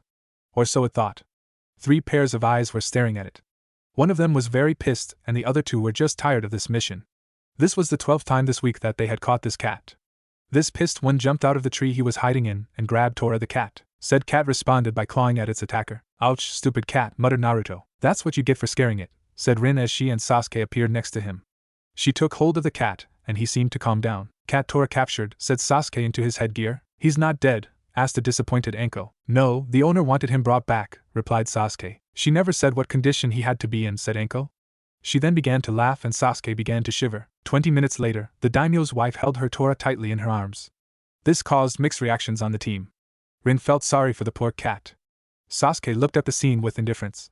Anko and Naruto sent looks to the cat that said if we have to catch you again it will be the last time. They then heard the Hokage cough that was meant to bring them to attention. Well done Team 7, said the old man. We have a couple more missions for you. He begins to shift through his papers. We have picking up dog poop, weeding gardens, cleaning my garage, helping old ladies cross the street, and he stopped when he heard the daimyo's wife call out to Tora. It seems like we need to get the cat back. No, shouted Naruto and Anko. I tired of all these chores, old man, shouted Naruto. We are ninja, not the cleanup crew. How about we get some real missions? I agree with the kid, said Anko. I haven't killed anyone in weeks. Just one real mission where I can feed my bloodlust. Stop acting like children, said Irika. Team 7 has only been active for about 2 months now, and you 3 are still to green.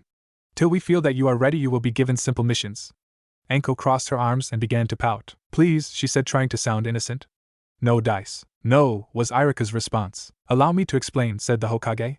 Missions are based on a letter system with a B at the top and D at the bottom. A-ranked missions are for Jonin and A and BU. B-ranked missions are for rookie Jonin and high Chunin. C-ranked missions go to Chunin and experienced Genin.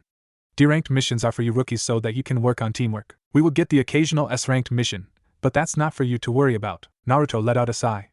He had hoped that the old man might back them up at least a little. Then Anko walked over to him and whispered in his ears. The look on his face when it began looked like he was confused or surprised. At the end, he was giving the Hokage and Irika a wicked smile. Are you sure, sensei? He asked Anko. That seems cruel. Do it, Naruto, said Anko with a gleam in her eye. Naruto began to do some hand signs and when he was done smoke filled the room. Irika was in a bit of a panic. Then he felt someone press against his back.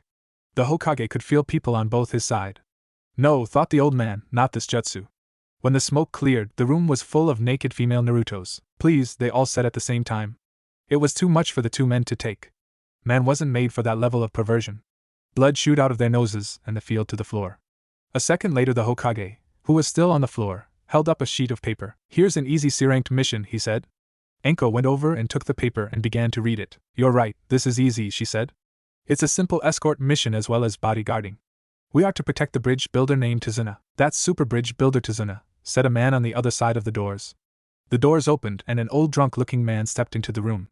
The first thing he noticed was that the room was full of naked, blonde, big-busted, pig-tailed girls. I changed my mind. I'm staying here. There was a poof and the girls disappeared and Naruto appeared next to Rin. Sorry, old man, he said grinning while scratching the back of his head. But stammered Tazuna. He then began to cry. It's not fair. All right, team, said Anko. We will meet at the western gate in an hour. Be on time or be left behind. The 3 genin nodded and quickly left. Anko then turned to the old bridge builder and sighed. You can stop crying now. The 3 of them went their own way as soon as they left the assignment room. Sasuke went home and began to pack. Rin did the same thing. Naruto went to tell his mom, who was at the academy, about the mission. There was some crying on her part, but she wished him luck and he then went home and quickly packed his stuff. He grabbed some clothes, medical supplies, and some scrolls that had his father's fighting style written on them. Oddly, Naruto finished packing and was out of the house before Rin. Rin caught up with him shortly and the 2 began to walk together towards the western gate. When they got there they saw that Tazuna had stopped crying but still looked drunk. Anko was standing next to him eating some dango. Sasuke showed up a bit later with his gear. All right, let's go, cheered Anko. Tazuna looked a bit worried. Are you sure you all can handle this? He asked. Don't worry, said Sasuke. This team may be made of adobe. Naruto glares at him, and weak Kunoichi, big glare from Rin, and a Jonin that dresses like a tramp. Anko reaches for her mallet that is under her trench coat. But don't because you have an Uchiha here. Before he could say anything else he was pounded on the head by Anko's mallet. Naruto held up a large sign that had 9.1 on it. Rin also had a sign that read 8.9. Tazuna's sweat dropped. Still can't get a 10, muttered Anko. Let me rephrase that. I am a special jonin and my team can handle this. If things start to look bad, I'll step in and help. What do you mean weak, Kunoichi? Yelled Rin. I beat you at every taijutsu spar. That's only because we aren't allowed to use ninjutsu, and I'm going easy on you, responded Sasuke. I hope so, said Tazuna as he watched the people who were supposed to protect him fight with each other. Meanwhile, the Hokage and Iruka were starting to pick themselves up. Why had it taken so long? Well, they lost a lot more blood than usual. At least the blood was only on the floor. It had landed on the files, then they would have to get more and explain how it got there. No way were they going to do that. Soon, there was a knock on the door. Come in, said Iruka. Sakura then entered the room looking a little nervous. You wanted to see me, she asked? Yes, replied the Hokage. Sakura, I have heard that you are doing well in your medical training.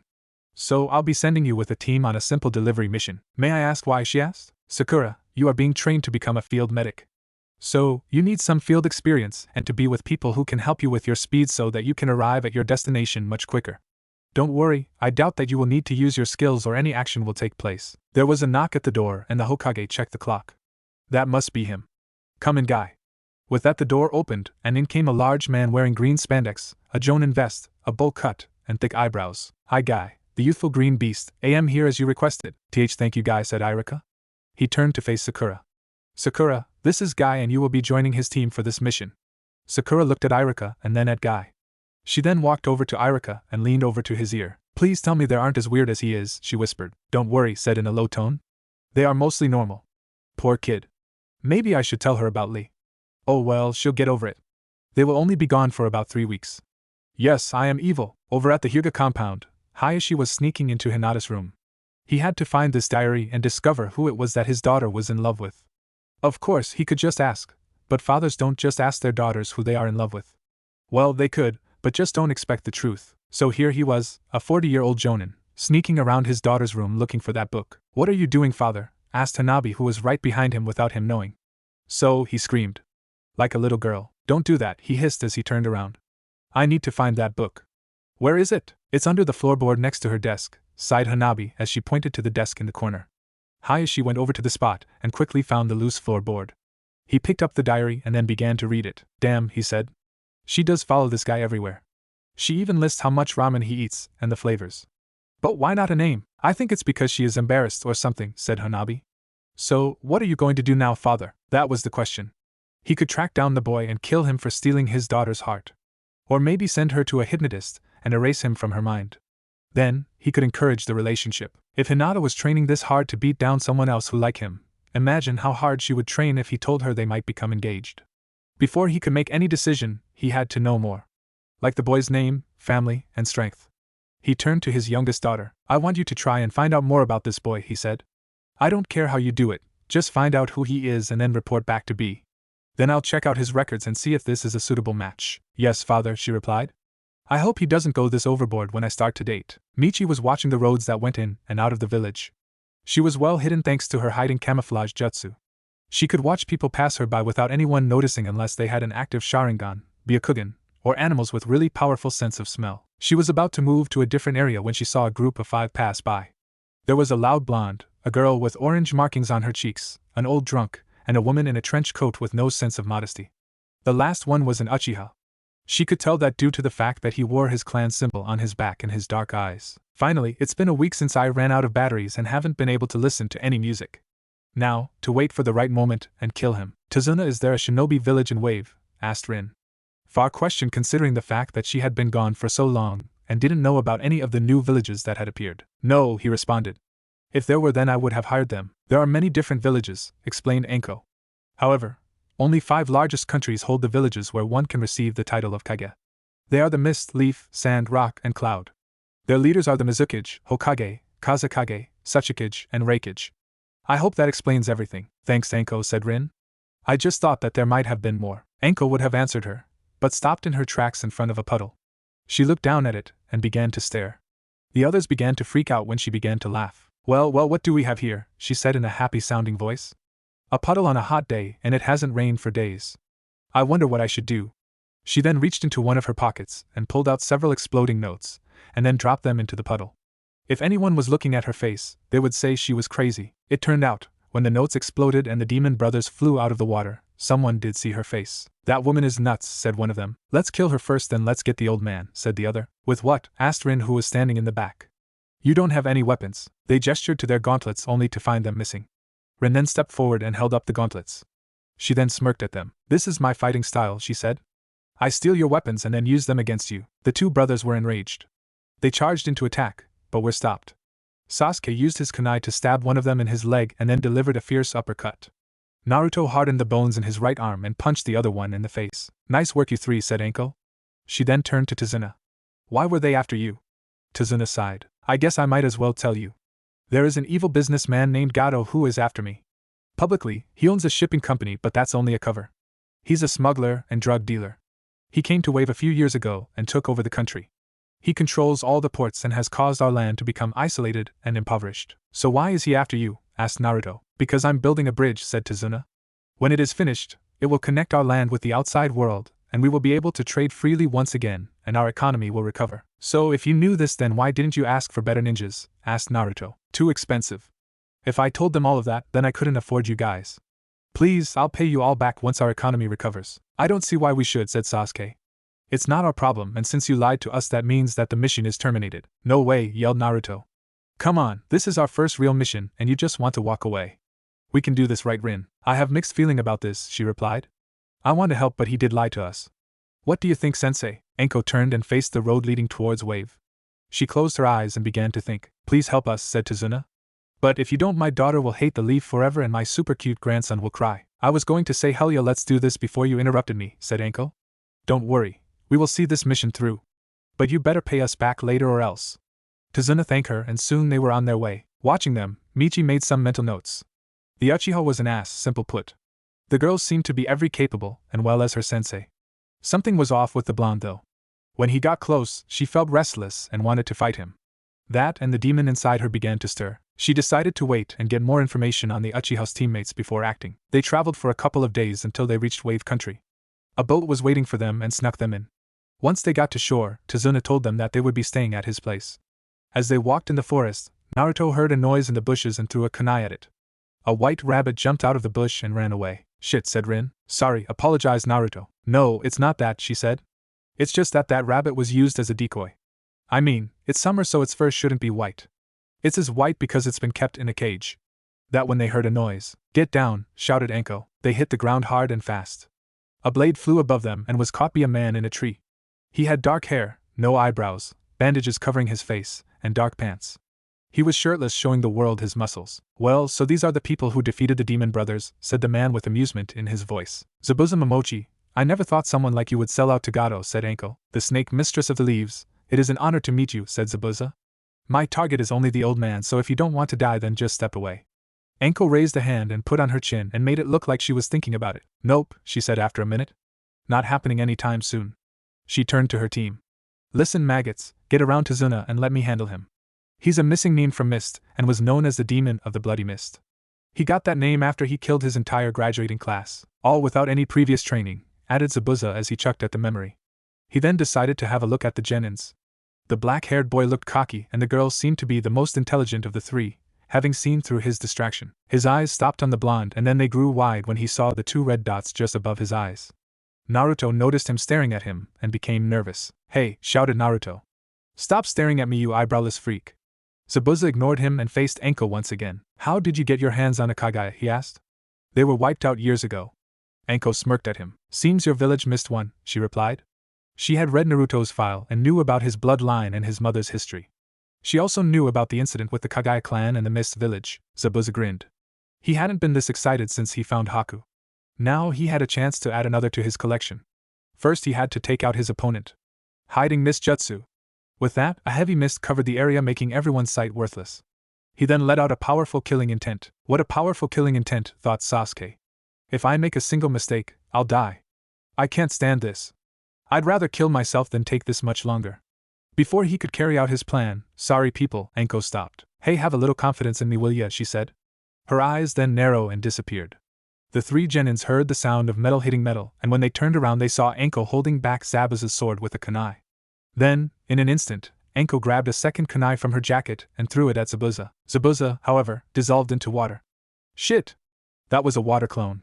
Before anyone could blink, Zabuza appeared above her, with his sword in hand, and cut her in half. One down, he said. Then Anko turned into mud. An earth clone. Then he felt a kunai press against his throat. Was that all you had? Asked Anko. Suddenly, Zabuza dissolved into water, and she was kicked from behind. She was launched into the lake that happened to be nearby, and as she swam back up to the surface, she saw Zabuza standing over her. Water prison jutsu.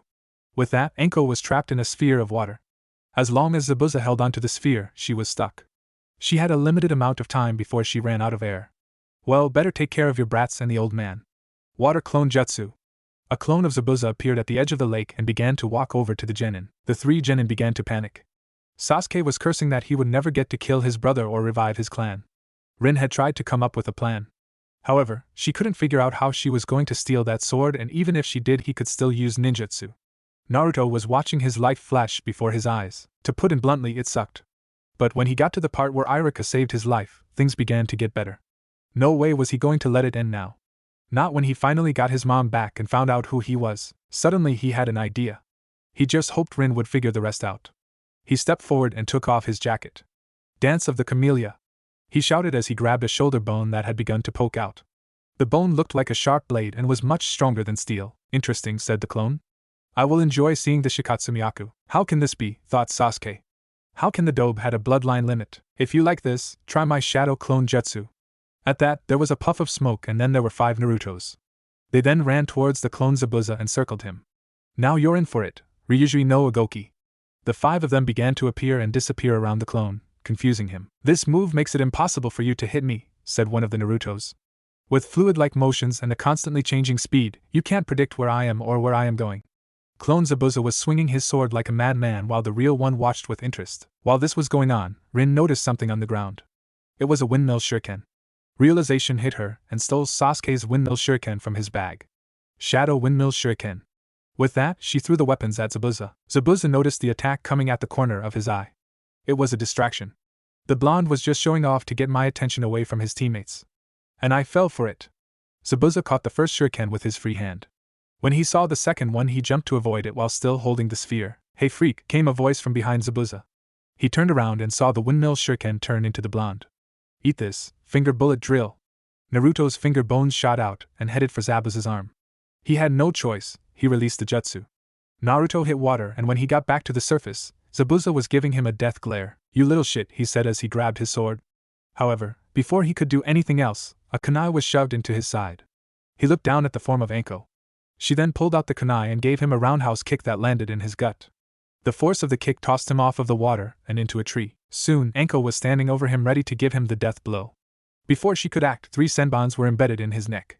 The group looked up and saw a dark-haired hunter nin. Thank you for your assistance, said the figure in a very feminine voice. I doubt I could have taken him by myself. He then appeared next to Zabuza's body and picked him up. I will be leaving now to dispose of the body. Goodbye. With that, the two disappeared into a whirlwind of leaves. Mitchi, who was well hidden thanks to her jutsu, watched the whole thing and was in awe. She had to tell her superiors about what she had seen. That was amazing, cried Tazuna. I had doubts, but that was amazing. Come on, let's get to my place so you can get some rest, and I can get some super sake. It was about an hour later when our heroes, well, them plus Sasuke, arrived at Tazuna's house. The house was a simple 2-story house that was set next to a lake. The inside had a simple layout. On the first floor were a kitchen and an empty family room. The second floor held all the bedrooms. Tsunami was overjoyed to see that her father was both alive and sober. He quickly introduced the leaf means while he went looking for a bottle of sake. Once he found one, everyone sat down at the kitchen table and he began to tell them about what had happened. Well, he left out the part of the harem jutsu, but other than that it was what happened. While this was going on, Sasuke was fuming inside. The dobe and the kunoichi had done all the fighting in the last battle and he just stood there. How could he kill his brother when he couldn't even handle a simple missing nin? Then, there was what Naruto had done in his fight. What was that? He had known the blonde for years and he had never done anything like that before, not even in practice. These thoughts began to burn away in the back of the Avenger's mind. Finally, he couldn't take it anymore. Dobe, he said, getting everyone's attention. He looked at Naruto with anger in his black eyes. What was that power you used? How did you get it? What you mean by Shikatsumiyaku? Asked Naruto as he scratched the back of his head. It's my bloodline limit. It awakened a couple of days after the graduation exam and I got these spots to prove it. He pointed to the spots above his eyes. Sasuke, being the self-absorbed ass that he was, had never noticed them till now. What? I have never heard of it. How did Zabuza know what it was? That's because the bloodline isn't from our village, said Anko. She had never allowed Naruto to use his Shikatsumiyaku in practice because she didn't want him to rely on it so much. Excuse me, but what is a bloodline limit? Asked Tazuna. Anko sighed and then gathered her thoughts on the subject. A bloodline limit is basically a genetic mutation that gives its owner special abilities that can't be copied or duplicated under normal circumstances, she said. There are many different types and powers, but we can categorize them into 3 groups. The first are the Dijitsus, or eye techniques. Examples of these are the Uchiha clan's Sharingan, which allows them to predict their opponent's moves and then copy them, and the Byakugan, which gives the Huga clan the power to see through solid objects and gives them a 360-degree field of vision. Then there are people who can be classified as elementals. These are people who can control over a certain element, and can do jutsus that we can't. An example of this is the first Hokage's power to control plant life. There are others who could create water out of nothing and use magnetic powers as well. The last group belongs to the body manipulators. These are people who either have unique body parts or have control over a certain part of their body. Naruto falls under this category because his Shikatsumiyaku gives him the power to harden his bones till they're stronger than steel, reshape them into weapons, and regrow them immediately. The only way for someone outside of a clan to gain one for these powers is surgery or genetic manipulation, said Rin, adding her 2 cents. After all, she was the one who gave Kakashi his Sharingan. He still hasn't said thank you. So, how did Zabuza know about Naruto's power? And how come I've never heard of it? Asked Sasuke. My mother used to live with her clan in Water Country, said Naruto. She said she left because she didn't like how much the clan liked to kill people. She ended up in our village during the last Shinobi War. He then let out a yawn. It was late, and they had just come back from a huge battle. I think we should get some sleep, said Anko. I'll show you to your rooms, said Tsunami. She got up and motioned the group to follow them. They then went upstairs and were placed into the 2 spare bedrooms. Naruto and Sasuke took the first and Rin and Anko took the other. Haku, meanwhile, was busy removing the needles from Zabuza's neck. Unfortunately, the swordsman became tired of waiting and simply yanked them out at once. Yes, for all you newbies out there, he's alive. Haku, you sure waited long enough, complained Zabuza. And take off that mask. Haku complied and revealed his girlish face and his chocolate-colored eyes. Sorry, but I have so many fond memories of this mask, he replied. He then went to work at treating Zabuza's wounds. As Haku worked, Zabuza thought about what had happened over by the lake. He was shocked to learn that there were still people who could use the Shikatsumiyaku. When he and Haku left the Mist Village, the Kagai clan attacked as was defeated. To Zabuza, they were excellent weapons that could have been useful during his attempt to seize power. Now, he had the perfect chance to get one. Alright, said Haku, let's get you back to the hideout. Zabuza just nodded. On the way there, he began to think of a way to obtain the blonde. In Hidden Leaf, Hanabi was busy looking for her sister's hidden crush. She had created a list based off the information she found in her sister's diary. So far she knew that he was a guy who was loud, liked ramen, was kind, energetic, a hard worker, and looked very handsome. She had started with the members from the graduating class first, and had only met a few of them. She crossed off Shikamaru and Shino because they didn't seem weren't loud or energetic. When she met Choji and Kiba, she put them on the maybe list. Choji seemed very nice and liked ramen. Also, she didn't know what her sister considered handsome. Kiba, well, he was loud and energetic. Plus, he looked better than Choji and was her teammate. Then she began to wonder about her cousin's teammate. She had only met Lee a couple of times, and he seemed to fit the bill as well. He was loud, kind, energetic, and was a hard worker. But did her sister find him handsome?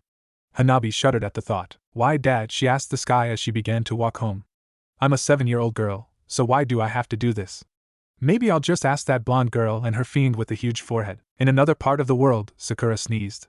This caused 2 things to happen. The first was her wondering if people were talking about her, and her hoping it was Sasuke. Fat chance. The other was 2 green spandex wearing people to going off their rocker. Sakura, what an unyouthful cold you have, shouted Guy. We will help you get rid of it with the springtime of youth. Gi-sensei is correct, said Lee, the mini-me of Guy. I will use all of my love to help you get better. And if I fail I will read every medical book I can find, and if my adorable student can't go that, I will carry you both to Tsunade for treatment. Cue the hugging and the evil genjutsu that no one can figure out. Gi-sensei, Lee, Gi-sensei, Lee, Gi-sensei, Lee, Gi-sensei, Lee. Meanwhile, the rest of the group was doing its best to coo. Tenten began to chant a mantra. Niji began to hit his head against a tree. Sakura cursed Kami for her luck. Finally, the 2 stopped, and Lee went over to Sakura. I will do what I can to make you feel better. When you are, will you go out with me? At this Sakura shivered. It wasn't that he wasn't a nice guy, he was just creepy. Plus she loved Sasuke. Sorry, but I like someone else, she said quietly. This caused Lee's eyes to glow with the light of fire. Then I have a new rival. He then turned to Niji. I am sorry, Niji, but until I defeat the love of Sakura's life, I cannot be your eternal rival. Niji had a very odd reaction to that. He turned around to face the tree once again and began to eye. Niji, what's wrong? She said as she moved over to her teammate. I promised myself I wouldn't cry when this day came, said Niji. Sakura, what is the name of this AMN who has stolen your heart? This question made by Lee caught the group's attention. Guy wanted to know as well so he could help his youthful student defeat him. Niji wanted to know who to thank for this newfound happiness. Tenten simply wanted to know so she would know who to send the flowers to. Sakura began to think. She could have this guy attack Sasuke. He might get the wrong idea. Then, she had a thought. What if she gave him someone else's name? It's Naruto, said the pink-haired girl.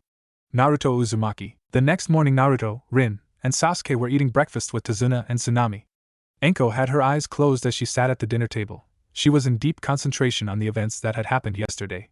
All night she had been worried about something that didn't feel right back the fight with Zabuza. Coming to the most likely conclusion, she opened her eyes. Zabuza is still alive, she said, getting everyone's attention. What? Shouted Naruto. But we saw that Hunter Nin kill him. I hate to say it, but I agree with the dobe, said Sasuke. We saw him die, and then his body was taken away to be disposed of. That's right, said Anko, he took the body away. A real Hunter Nin is supposed to destroy the body on sight. Also, there was the weapon that used. That's right, said Rin. Saban needles are too small and weak to kill. At least, more difficult. However, they are good at hitting the body's nerves and pressure points. If he has studied the human body well enough, he could have put Zabuza in a dead-like state. Don't you think that you're overthinking this, said Tazuna. He didn't like the fact that Zabuza was still alive and might come after him again. That'll be a first, muttered Sasuke. Sadly for him, Anko heard him. In a single motion, she grabbed her mallet from within her trench coat and hit him over the head. At that moment, Inari walked in. Ah, my super grandson, said Tazuna. Say hello to the ninjas who saved me. Inari just looked at them with a vacant expression. You're all going to die, he said. Just go home. And with that he left. This caused Anko and Naruto to get very pissed off and began to yell things that would make someone like Taiya blush. Yeah, that bad. Okay, said Anko as she calmed down a bit. I believe they'll attack again as soon as his injuries heal. That will give us about a week. So, I'll have to step up your training. Follow me. With that, she got up and led the genins outside. They all had mixed reactions. Sasuke, about time she started training me seriously. It better not be something lame. Maybe it's some special jutsu that is more powerful. It better be because the Uchiha clan deserves the best. And why do these losers have to come along?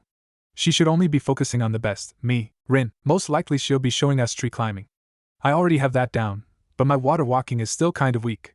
Maybe I'll work on that after I show her that I have mastered this exercise. Naruto, alright. Whatever it is, I know we can do it. Anko led them to a clearing and began to tell them what they would be doing. Now, this is an advanced exercise that gives some jonins trouble. You see, in battle you have trouble with chakra control. This exercise will help fix that. Also, it will help increase your stamina. All you have to do is walk up a tree without using your hands. That's impossible, said Sasuke. Anko smirked and then walked up a tree, without using her hands. She then explained what they had to do and told them to use the kunai to mark how far they made it up. Naruto and Sasuke both ran up the tree. Sasuke used too much, and the bark exploded underneath his feet. Naruto used a little and slipped off the tree. Rin simply walked up the tree and made it all the way to the top. Not bad, Rin, said Anko. Looks like you have already mastered this exercise. She then turned and faced the boys. Alright, you two keep working on this. I'm going to be keeping an eye on Tazuna in case Gato sends others after him. With that, she left. Meanwhile, back in the Leaf Village, Hayashi was doing some shopping.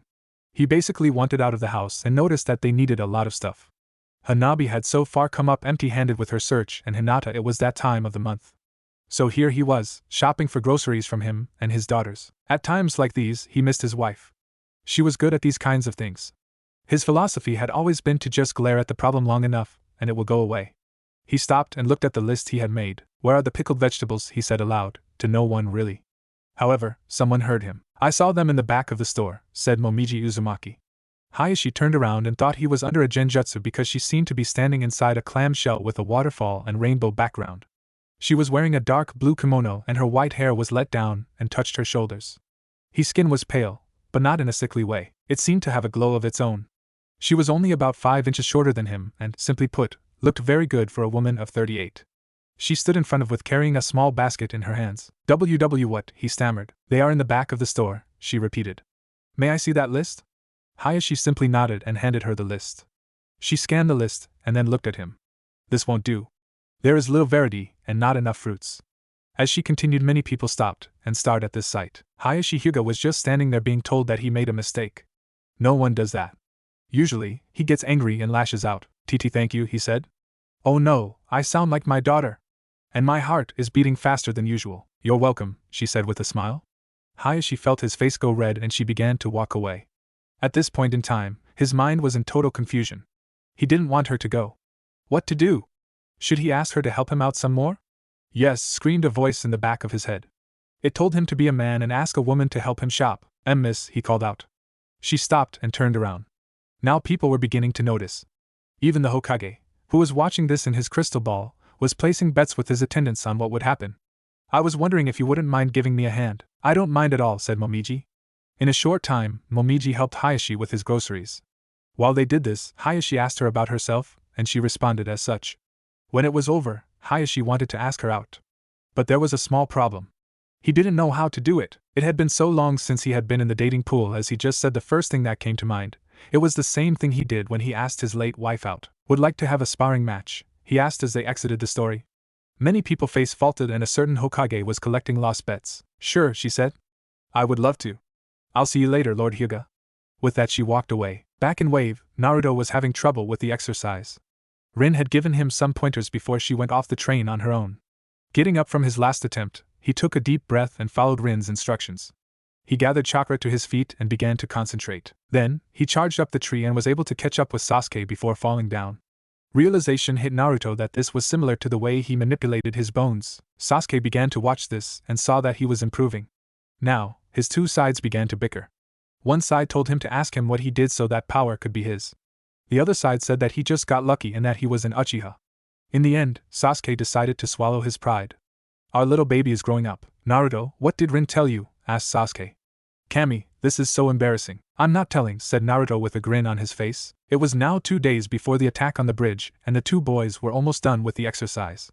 At night, Naruto practiced the moves from his father's scrolls and worked on turning his rib bones into missiles and launching them from his chest. Sasuke, after he was done, felt that he had done his share and decided to simply wait for his Sharingan to awaken. Rin at this point had finished water walking and was working on some more difficult medical jutsus, and some earth jutsus that Anko had taught her. "Why do you all do it?" shouted Inari, who was standing in the doorway of the kitchen. "What you are doing is pointless. Gato will just kill you no matter what you do." "Well, at least we aren't going to take it lying down," said Naruto. He was tired and needed his rest. "You don't get it, do you?" shouted the boy. "You don't know what it's like to suffer and to lose people you love." This hit sore spots on both Rin and Naruto. Rin turned and looked at the boy with every ounce of hate she had. She was in a war and lost many of her friends to the Rocknins. She watched her teammate die right in front of her eyes. How dare he say something like that? Naruto wasn't so good at holding back. He got up and growled at the boy. "What would I know? I was separated from my mother for 12 years. I was beaten, stabbed, and stayed in the orphanage where I grew up. I had to live in a filthy apartment alone. So, yes, I do know what it's like. But at least I didn't cry about it or give up hope." With that, Naruto stormed outside. Inari was shocked for a moment, and then went upstairs. "Is that true?" asked Tazuna. "Sadly it is," said Anko with a sigh. She then went upstairs to talk to Inari. She found him in his room and quickly decided on what to say. "Sorry about what Naruto said. He's had a hard life. A lot of us have had hard times that seem to never end. But from what I have seen and heard is that Naruto has never cried. Well, not in a long time, that is. I guess he felt that he didn't want to feel useless and decided to do something about his problem rather than cry about it." With that she left the boy alone, her words echoing in his head. Outside, Naruto was looking up at the moon. A moment later, Rin walked up to him. "I think you could have handled it better," she said. "When I lost my teammate Obito, I felt like nothing mattered anymore." It hurt so badly that she stopped then, unable to continue. For Naruto, it answered the question who Obito was. "Maybe," he said. "I just don't like people who wallow in self-pity. I mean, he still has people that care for him. He should be doing everything he can so he doesn't lose anyone else." "It's hard," said Rin. "To lose someone so close, it's so hard. I thought about ending my life after Obito died, but your father helped me out of it." Naruto began to get a sense of dread. How close were they?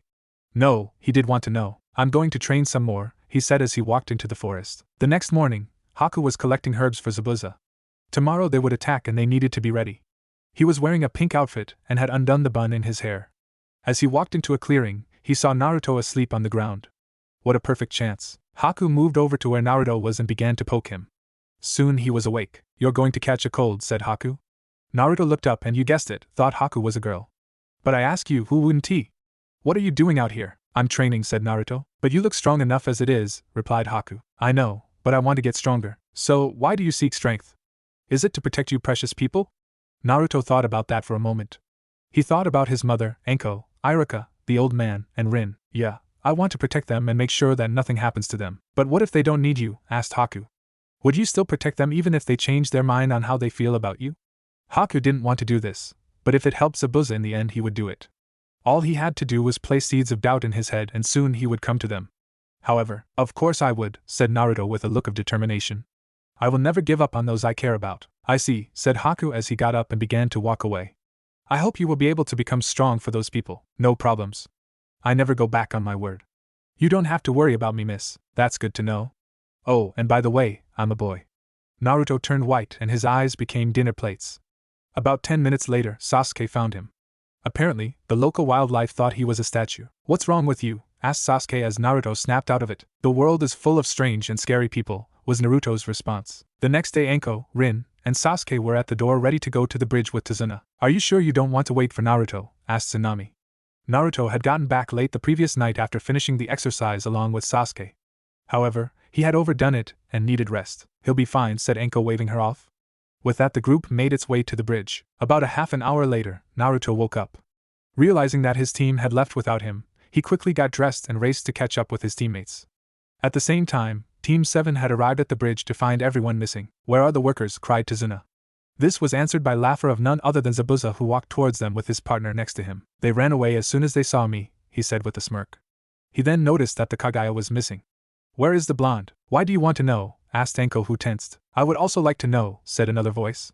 A young girl with white and black hair walked from the other end of the bridge. She wore the symbol of the rock on her forehead protector. Friend of yours? Asked Anko to Zabuza. No, answered Mitchi. However, we have somewhat similar goals. His job is to eliminate the bridge builder and those protecting him. My job is only to kill the Uchiha. So, I'm going to be lending him a hand. So why do you both want the dobe? Asked an annoyed Sasuke. I want him because he is a member of the Kagaya bloodline and I would like to take him home, said Zabuza. He will become an excellent tool for me. I just need to confirm my superior's suspicions, said Mitchi. I saw the fight on the lake and reported it. Now I need to confirm something for them. Can't we all just get along? Asked Tazuna. Nope, said everyone. Well, that will do for now. The fights next time will be Haku vs Rin, Mitchi vs Sasuke, Mitchi vs Naruto, Anko vs Zabuza. Also, Konohamaru's evil jutsu. Double sexy guy jutsu is evil. And Sasuke, how could he defile a grave? Has he no shame? What are you waiting for? Start reading. Inari stared at the two men who were taking his mother away. Gato had sent them to capture his mother and use her as a pawn. That man just keeps taking everything, he thought. He has taken everything from me now. My father, my mother, soon my grandfather, and there is nothing I can do about. He's just too strong. Then, the image of Naruto came to his mind. Flashback. What would I know? I was separated from my mother for 12 years. I was beaten, stabbed, and stayed in the orphanage where I grew up. I had to live in a filthy apartment alone. So yes, I do know what it's like. But at least I didn't cry about it or give up hope. And flashback. Then he remembered what Anko told him. Flashback. He's had a hard life. A lot of us have had hard times that seem to never end.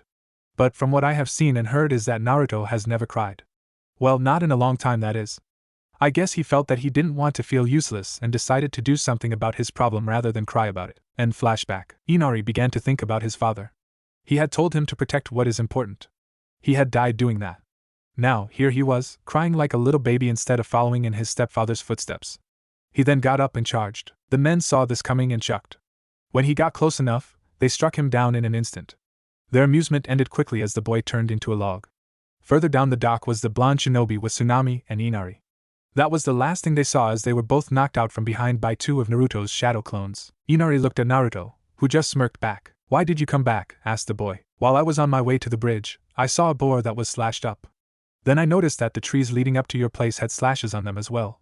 So I decided to check it out. Good job, by the way. Because you distracted these goons long enough, I was able to grab both you and your mother in time. Well, I'd better be going. With that, Naruto ran towards the bridge to where the real battle was beginning. Alright, said Mitchi. Here's how it's going to work. I'll take the guy with the stick up his ass, Sword Boy can have the Snake Lady, and Mask Boy can have the leftover. Who put you in charge? Shouted Zabuza. Mitchi gave him a sad puppy dog look. You, Sniff, don't have to be so mean, she said. Zabuza's sweat dropped. Just do what she says, said Haku with a sigh. It'll be less of a headache for us, and this could be beneficial as well. You should really listen to the kid, said Mitchi as she went over to give Haku a hug. He's so sweet. Can you guys take them? Asked the scared bridge builder. I can take that idiot Rocknin, said Sasuke. He turned to Rin. Don't get in my way. Attack the Miss Nin or my teammate? That was a dull question for Rin. She then turned her attention to her opponent and got into a fighting stance. Anko and Zabuza said nothing. They just stared at each other. One could smell the bloodlust on them. Anko knew he would be a difficult opponent, but she was confident with her skills. Soon, the 6 ninjas charged at each other. Anko and Zabuza were the first to start their fight. Anko pulled out 2 kunai out of her jacket and used them to block Zabuza's sword. Rin charged at Haku. When they connected, Haku's Samban met Rin's Samban. I never expected you to use the same weapon as me, commented Haku. Actually, this is my first time holding one, replied Rin with a grin. Haku wondered what she meant for a second until he realized that he was missing about half of his needles. No matter, replied Haku. I still have the advantage. Your hand is tied up. 1,000 flying needles of death. Around them, the moisture in the air was chilled and became, well, a lot of needles that shot at Rin. Using her training, she focused chakra in her feet and was able to get out of harm's way. I never expected someone to be able to use one-handed science, said Rin. You're not bad. You are skilled as well, said Haku. However, I will win. Sasuke and Mitchi were busy exchanging blows. This was a pure taijutsu fight and was pushing both of them to the edge. Sasuke punched her in the gut after a few minutes, and she jumped back a couple of feet. So is this the best that your weak village can do? Taunted the Uchiha. Mitchi glared at him and charged. She threw a punch with her right fist, and he caught it. She then tried with her left, and he caught that as well. Looks like you lose, pathetic. I don't think so, replied Mitchi with venom in her voice. With that, she kneed the Uchiha Avenger in the groin. That was for insulting my village. He released her and fell on his knees and covered his vitals. Mitchi, with a smirk, punched him in the face. That's cheating, said Sasuke as he started to get up. He gave her an evil glare. Looks like you don't get it, said Mitchi as she got into her taijutsu stance. There is no such thing as cheating in the ninja world. If you can't understand that, then you won't last long. Both fighters began to fight once more. Sasuke was slower now due to that last attack. Haku decided to use his most powerful attack. Demonic Ice Mirrors. Soon, Rin was surrounded by the ice mirrors. Haku then stepped into one of them, and his image appeared in all of them. He then reached for some Saban needles, only to find them gone. Sorry, said Rin as she dropped them to the ground. Looking for those? It is no matter, said Haku calmly. I have more. With that, he went to his other side pouch. A sweat drop appeared when he realized that they were missing as well. I took those as well, said Rin. It appears we are at a standstill. Over with Sasuke and Mitchi, the fight was getting bloodier. Sasuke had awakened his Sharingan. However, he didn't know how to use it properly. Also, it was eating up a lot of his chakra. Deciding to make this the last attack, he did his fireball jutsu. Mitchi saw this coming when he made the tiger hand sign and jumped back at the last moment. Sasuke then fell to one knee, panting. So you want to play with fire, said Mitchi. She then reached into a pouch on her hip which held her clay. Fine, I'll play too. She then pulled out her clutched hand and opened it to reveal a clay pig with wings. Sasuke's sweat dropped when he saw the thing try to fly. That's pathetic, commented Sasuke. The pig thing seemed to look upset. Hey, shut it, yelled Mitchi. I'm still working on birds. This is harder than it looks. Now, get him. With that command, the flying pig flew towards him and exploded near Sasuke's stomach. Not enough chakra, she muttered when she saw that he was still alive. Sasuke's shirt was torn and his skin had several cuts and burns. It'll, pant, take more than, pant, that too, pant, kill an Uchiha, he said. Mitchi smiled. Arrogant till the end it seems, she said while reaching for some more clay. I was hoping for a better challenge. Oh well, at least I accomplished my mission. This time, her clay had become 6 shurikens. These will explode on contact, and I have put much more chakra into them. She then threw them at the Uchiha, who braced himself. This is it, he thought. So many things I haven't done yet. Kill Itachi, make the dobe look bad in front of Rin, revive the clan, take the dance class. The sound of Naruto yelling finger bullet drill snapped Sasuke out of his pity party. He watched as Naruto's attack cancelled Michi's. Don't worry about her, Sasuke, said Naruto as he walked into the battle area. I'll take it from here. With that, he took off his jacket and stepped in front of Sasuke. By the way, who is she? Dobe, can't you tell by her forehead protector? She's a Rocknin and you can handle her, said Sasuke. Meanwhile, said Rocknin was searching through her pockets looking for something. She had pulled out gum, a couple of coins, the keys to her house, and lint before she found what she was looking for. It looked like a baseball trading card. However, in the ninja world they don't play baseball. Instead, these cards held the pictures of famous shinobis from all villages. Sometimes the cards listed their most famous jutsus, and sometimes the picture had them performing one of them. This card had the image of the 4th Hokage on it. Mitchi ran over to Naruto and placed the card next to his face. She then began to look the card and then at Naruto. What the hell is he, a clone? I mean, get rid of those dots and whisker marks, and he looks just like the yellow Flash. When I decided him and his fighting style to the Tsuchikage, I never expected him to check to see if he was related to our most hated enemy. What are you doing? Asked Naruto, who had several sweat drops on his head. I see, was all she said. She walked away, giving them some distance. I have 2 targets now. I must kill the 2 of you. Why do you want to kill the doe? Asked Sasuke. He's a nobody, a loser. Michi turned around and examined the 2 of them. If you can't figure it out, then you don't deserve to know, she said. Michi then gave Naruto her full attention. A person who can use the Shadow Clone and the Ryuji no Ugoki is worthy of my special ability. She reached into her pouch once again and Naruto created a bone blade from his shoulder. Michi created another flying pig and sent it to attack Naruto. Naruto slashed it with his blade and was shocked that when it exploded it sent out blades of wind in all directions.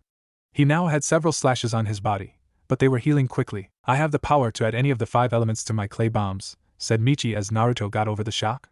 I am the only one in my clan that can do this. My turn, said Naruto. Naruto's rib bones began to stick out and straighten themselves. Their ends looked like arrowheads. Ribcage missiles. The rib bones shoot out and flew towards Michi, who dodged the attack. Not bad, she said with a grin. But when I saw them popping out, I was able to guess what would happen next. If they were faster, then you might have gotten me. Well, it is a new jutsu that I just created a couple of nights ago, said Naruto as he scratched the back of his head. Well, better take you down quickly. Ryuji no Ugoki. Naruto then seemed to appear and disappear all around her. Michi began to get her next clay attack ready. A moment later, Naruto was in front of her. Dance of the Camellia. Michi now had several slashes on her body. Naruto leapt back as she prepared to hit him with her free hand. You idiot, she screamed. Look at what you did to my clothing. Her light brown outfit had blood and slashes near her right hip, left arm, and several other places. Personally, she was glad he didn't strike in the vicinity of her bust region. They were still growing. Dobe, said Sasuke as he got up and stood next to Naruto. I'll take it from here. I have been watching her with my Sharingan, and now I can take that fool. A second later he was knocked out by Michi. Sasuke's body was shot back several feet and then bounced a little till it stopped near the bridge builder. It happened so fast Naruto hadn't seen her move. Sorry, but I can't stand that guy. How do you put up with him? She asked. I manage, replied Naruto with a grin. I have to since he's my teammate. He then held up his blade. Now back to the fight. Over with Haku and Rin, they were trying to come to a solution. Can I please have my Saban needles back? Asked Haku. Rin gave him an exhausted look. What kind of kunoichi would I be if I armed my opponent? Asked Rin. Naruto and Michi continued their fight. It turned out to be a lot easier than before without Sasuke around to badmouth them and get in the way.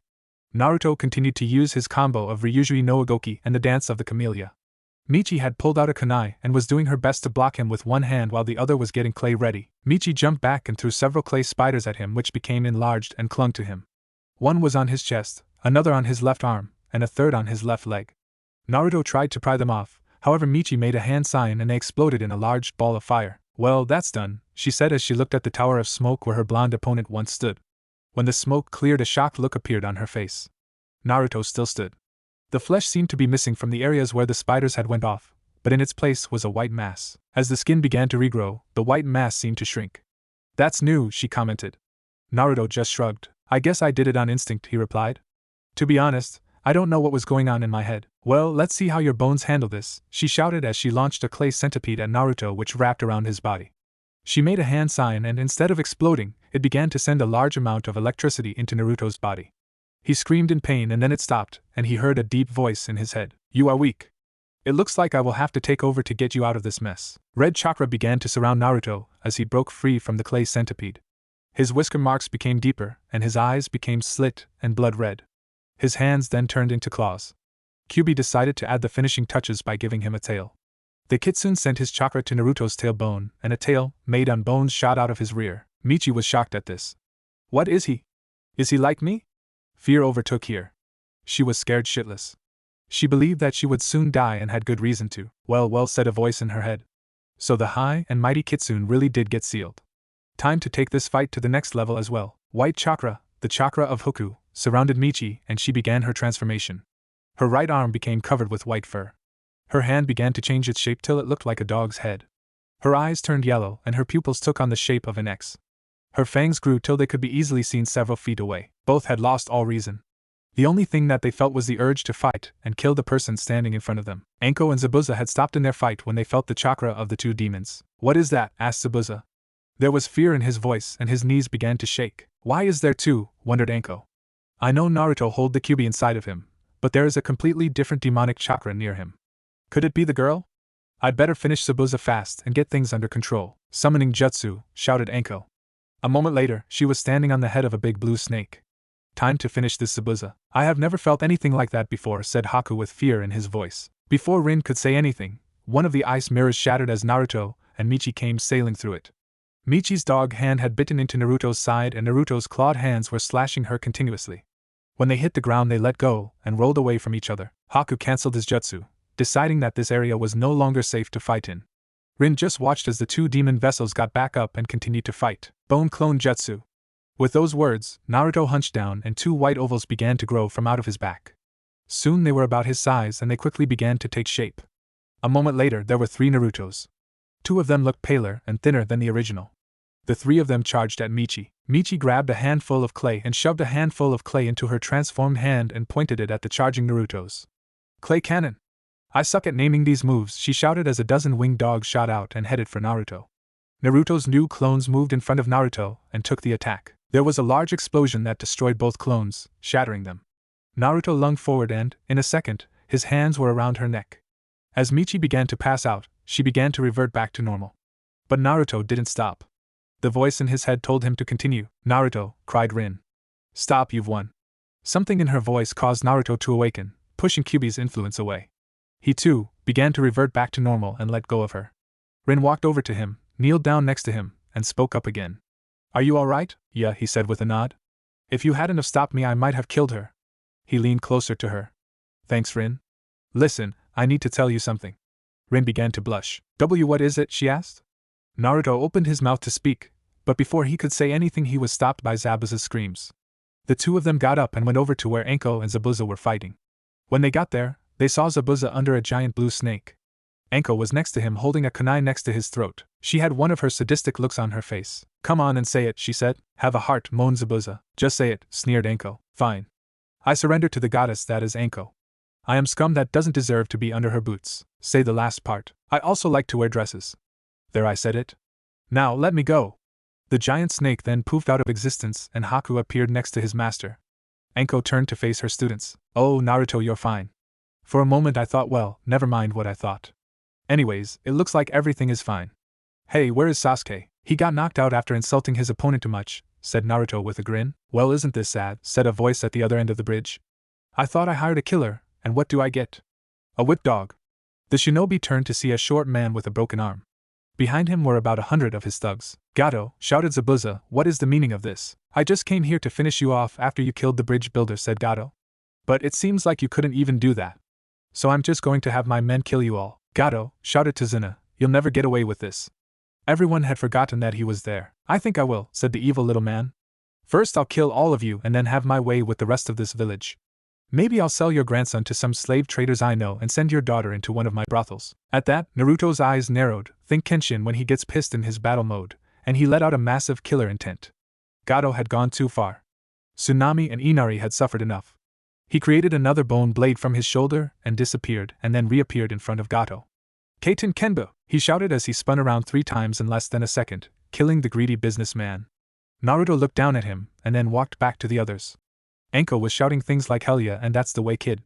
Rin was shocked that Naruto had killed him so easily, that being his first kill and all. She remembered how hard her first one was, but then realized that this man deserved it. Zabuza and Haku just nodded. Hey, shouted one of the men. Don't think you're off the hook. Since you killed our meal ticket, we'll just have to take it out of this town. Just then an arrow landed in front of the goons. Team 7 and company turned around and saw the villagers with many sharp and pointy objects. You'll have to get past us, Fist, one of them shouted. Get out of here, said another. Leave our village or else, shouted Tsunami. Zabuza looked at her, and suddenly his eyes turned into hearts. Haku looked at him and tried to snap him out of hit by slapping him, but it did nothing. Well, since that bastard betrayed me, said Zabuza to Tazuna, how about I make it up to you by getting rid of these guys for free? Ah, thanks, said Tazuna, wondering what was going on. I'll help, said Anko as she summoned another large snake. This was all the warning that the thugs needed. They quickly began to retreat, so even jumped off the unfinished bridge to escape the shinobi. The villagers began to cheer and no one noticed that a certain Rocknin had slipped away. Back in the Leaf Village, Hayashi was eating his lunch while crying. Hanabi noticed this and decided to find out what his new problem was. What is the matter, father? She asked. Did you find out who Hinata is stalking? No, he said with a sniff. I asked a woman to have a sparring match, and I forgot to tell her when and where it was to take place. Hanabi, could you? I'm going, said Hanabi as she got up. As she left, she muttered something about slave drivers. It was a week later and Team 7 was on the bridge saying their goodbyes. The whole village was there along with Haku and Zabuza. Haku was wearing his pink outfit again and Zabuza was wearing jeans and a white t-shirt. So Zabuza, said Anko, are you sure you want to stay here? You could come with us and become a leaf nin. Zabuza snuck a quick peek at Tsunami and then turned back to Anko. I'm sure, he said. I think it's time for me to find a new way of life. Plus, I want to make up for some of the trouble I caused. He's sure to visit sometime, said Haku. After a few more goodbyes and some crying from Inari and Naruto, Team 7 made their way back to the Leaf Village. On the way, a thought came to Rin. Hey Naruto, what were you going to say on the bridge? She asked. Naruto gulped. To be honest, he was afraid to ask her. Well, I forgot, he lied. Oh, replied Rin, sounding a little disappointed. So, what will we name the bridge? Asked one of the villagers. How about the Great Naruto Bridge? Suggested Inari. Tazuna smiled at his grandson. That's a super name, he said. Well, there we go. Michi's special ability from her demon is the power to infuse her clay bombs with wind, earth, lightning, fire, and water powers. This is because Huga is the five-tail and each of his tails has power over these elements, one for each tail. Her transformation was just something that I thought sounded cool. Also, with Rin's fighting style, I figured that's how her fight with Haku would have gone. Sorry if you were expecting more. Don't worry, Haku will be seen again after Sasuke's betrayal. I think you can guess what part he will play. The next couple of chapters will be fillers. The fight between Heishi and Momiji and Naruto seeks advice from one of the people who would know her the best. Then, Naruto's birthday and how he celebrates it. Now, make time. Make. Anko and Zabuza were fighting. So tell me, Zabuza, asked Anko as she blocked Zabuza's attack with her kunai. How do you plan on taking Naruto? Zabuza jumped back and put his Zanbuto on his back and reached for something else on his back. He pulled out some sketches that looked very poorly drawn. Plan 1. I kill you and your team. Picture shows a Chibi Zabuza jumping over the Anko's dead body, then I grab the kid. The next picture shows Chibi Zabuza with a tied-up Chibi Naruto, then I hit him over the head until he forgets everything and I just fill in the blank. New picture shows Chibi Zabuza hitting Chibi Naruto over the head with a mallet. Plan 2. I follow the same 2 steps. Re-shows Anko the first 2 pictures, then I wait for your village to declare him a missing nin.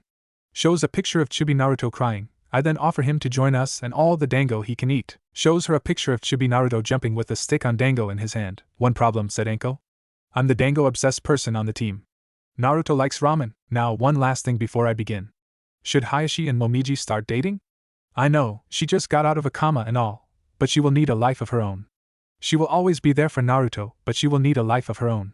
What if she wants to have another child? She missed the child development stage, and she can't put all the pressure of rebuilding the clan on Naruto. That would be unfair.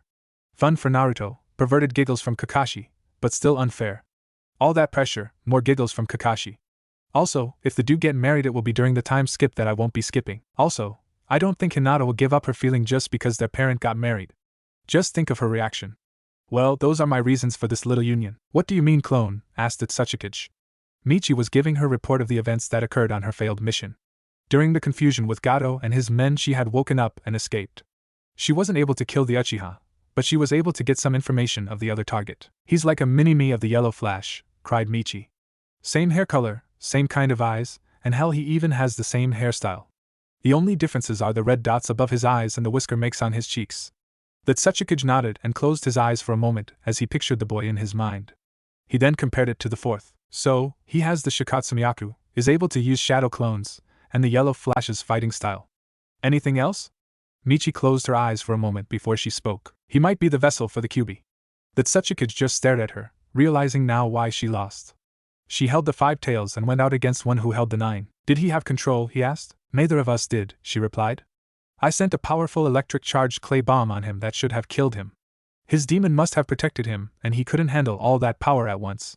When I saw that power coming from him, I thought I was going to die. That's when my demon took over. It was just so much. I understand, said the Tsuchikage. This is the first time you have used that power to that degree. It seems we will need to train you better so you will be able to control it. Team 7 walked past the gates of the village hidden in the leaves. Their journey home had been less interesting. Well, action-wise at least. Anko had noticed that along the way back both Naruto and Rin had been stealing glances at each other. Anko found it cute the way they blushed after one of them would be caught by the other. Sasuke was brooding more than usual, seeing that his pride had taken a literal beating. Well, kiddies, said Anko, we're home? I'm going to turn in the mission report so you can all go home. The three genins nodded and left. Only Naruto and Rin said goodbye to her and wished her well. Over with Team 8, Hinata's eyes widened. My Naruto sense is tingling. He must be back. Hinata, called Kurenai. It's your turn to spar with Kiba. Hi, she said as she walked over to Kiba, who was scared for his life. Hinata had gotten a lot better after Kurenai taught them about Jinjutsu. She used it to make his face look like Rin's for motivation. She got into her fighting stance and stared Kiba in the eye. He cried a little and prepared to fight back, knowing he would get his ass kicked. Sasuke went to the Uchiha district in complete silence. His defeat at the bridge was a complete embarrassment. If his father was still alive, he would die from the shame of being told that his son lost. What made it worse was that he had been saved by the class dope and then knocked out by the clay girl. Only one good thing came from this mission, and it wasn't saving some backwater town. He had awakened his Sharingan. Now, he could steal all the jutsus he wanted and make them his. He would get the power he needed to kill his brother and prove to the village that he was the best. Rin had decided to head for the hot springs instead of going back home. She needed some time to herself, and needed to treat herself to something nice after a mission like that. As she made her way to the hot springs, she ran into an unlikely trio. It would be too troublesome to explain, said Shikamaru to a young girl. Next to him was his best friend and teammate Choji. Just tell me who my sister likes, she yelled. I have been trying to figure it out for weeks. What's going on? Asked Rin as she came up to the group. You're Rin, right? Asked Choji. She nodded and he continued. Hanabi here has been asking people around here who her sister, Hinata, likes. Everyone knows except her family. Well, I'm a little out of the gossip pool, said Rin as she crossed her arms. She turned to Hanabi. So, do you have any idea what this guy is like? According to Hinata's diary, he is loud, energetic, caring, a hard worker, and is good looking, said the Huga. Rin was beginning to figure it out. She had seen Hinata and her friends tailing them a couple of times, but had marked it off as curiosity towards her. She did make an impression on them. Hanabi looked like she just remembered something. And he loves ramen way too much. Yep, said Rin. It's him. Naruto sneezed. Someone was talking about him. But then, everyone talked about him, and it wasn't anything nice. It was usually some plot to kill him, and he didn't sneeze on those times. Maybe something good was going to happen. It would be nice for a change. He let out a sigh. He had wanted to tell Rin how he felt on the bridge while they were alone. But after they were interrupted, he couldn't get a moment alone. Hell, he had tried. He had seen her outside the night before they left, and was going to tell her then, but something got in the way. That had been Tazuna looking out his window at them, and the radio that was playing Is This Love by Whitesnake. Another thing that kept him from asking was Obito. He now knew who he was, but he didn't know his history with Rin. Were they close? What if she only liked people like him? Maybe it was fear holding him back. Afraid of letting her know and then being told that she didn't feel the same way. The just friends bit. For some reason, hearing something like that would hurt worse than one of Sakura's punches. And she punched hard. For a completely useless person, he needed someone to talk to. His mom wasn't home when he had gotten there. He was heading down to Ichiraku's when he saw someone. He blinked. There was someone after all he could go to for advice. And that's what happened, said Anko as she finished her report to the Hokage. I see, he replied as he took a drag. Pity that rock girl got away. It seems like that Tsuchikage has an idea on who Naruto is. Do you think he'll send more assassins after him? Asked Anko. No, he'll wait until he can confirm it. A simple resemblance is not enough to risk war. We'll just have to keep our guard up. You may go. Anko gave him a bow and left. The Hokage let out a sigh. He was glad no one had gotten hurt on this mission, but the Kyuubi's chakra worried him. Also, the knowledge that the Tsuchikage had eyed Naruto was unsettling. If he found out how he was treated, he would use it to his advantage to lure Naruto to his village, and either kill him, or use him against the Leaf. He knew Naruto was loyal to the Leaf, but if something happened he didn't want to think about it. All he could do was put his faith in Naruto's resolve. Out in the hall, Anko ran into Irika. Heard you just got back, said Irika. So, how was the mission? Everyone is one piece, she said with a sigh. Then an idea came to her mind. If you want we can talk about the mission later tonight. Sure, he replied, totally unaware of her plan. I can meet you later. Great, so your place of mine? Irika now looked like he was going to have a heart attack. What the matter? You said you wanted to talk and I felt we could be comfortable while we talk. Or maybe we could go to a nice restaurant instead. Restaurant, he nearly shouted. If they were all alone, who knew what she would do? Great, she said with a grin. This was too easy. I'll meet you at the square at 7 and wear something nice. She gave him a smile as she walked away with her victory. Thank you for treating me to ramen, said Kakashi as he sat next to Naruto, the son of his sensei. No problem, he said. Hey old man, can I get 6 misos and 2 pork? I'll have chicken, said Kakashi. He then turned to Naruto as they waited for their orders. So, what did you want to talk about? Naruto gulped before he began. You were Rin's teammate, right? Yes. Well, what was your third teammate like? Kakashi's eyes were soon filled with sadness. Why do you want to know? He asked as he turned away. Well, I think Rin had feeling for him and was wondering what kind of guy he was, replied Naruto quietly. Kakashi grinned under his mask as he began to figure out what was going on. Well, where do I start? Said the Jonin. He called himself my rival. We fought each other more than helping each other. He would always say that he, the dead last student at the academy, would one day surpass me, a person who was a Jonin at the age of 10, not sure when he became one. So sorry. He cared more about teamwork and his teammates than anything. He was a kind person that put his all into everything he did. He was loud as well. Naruto blinked. That sounded a lot like him. But what if she was only looking at him as a replacement?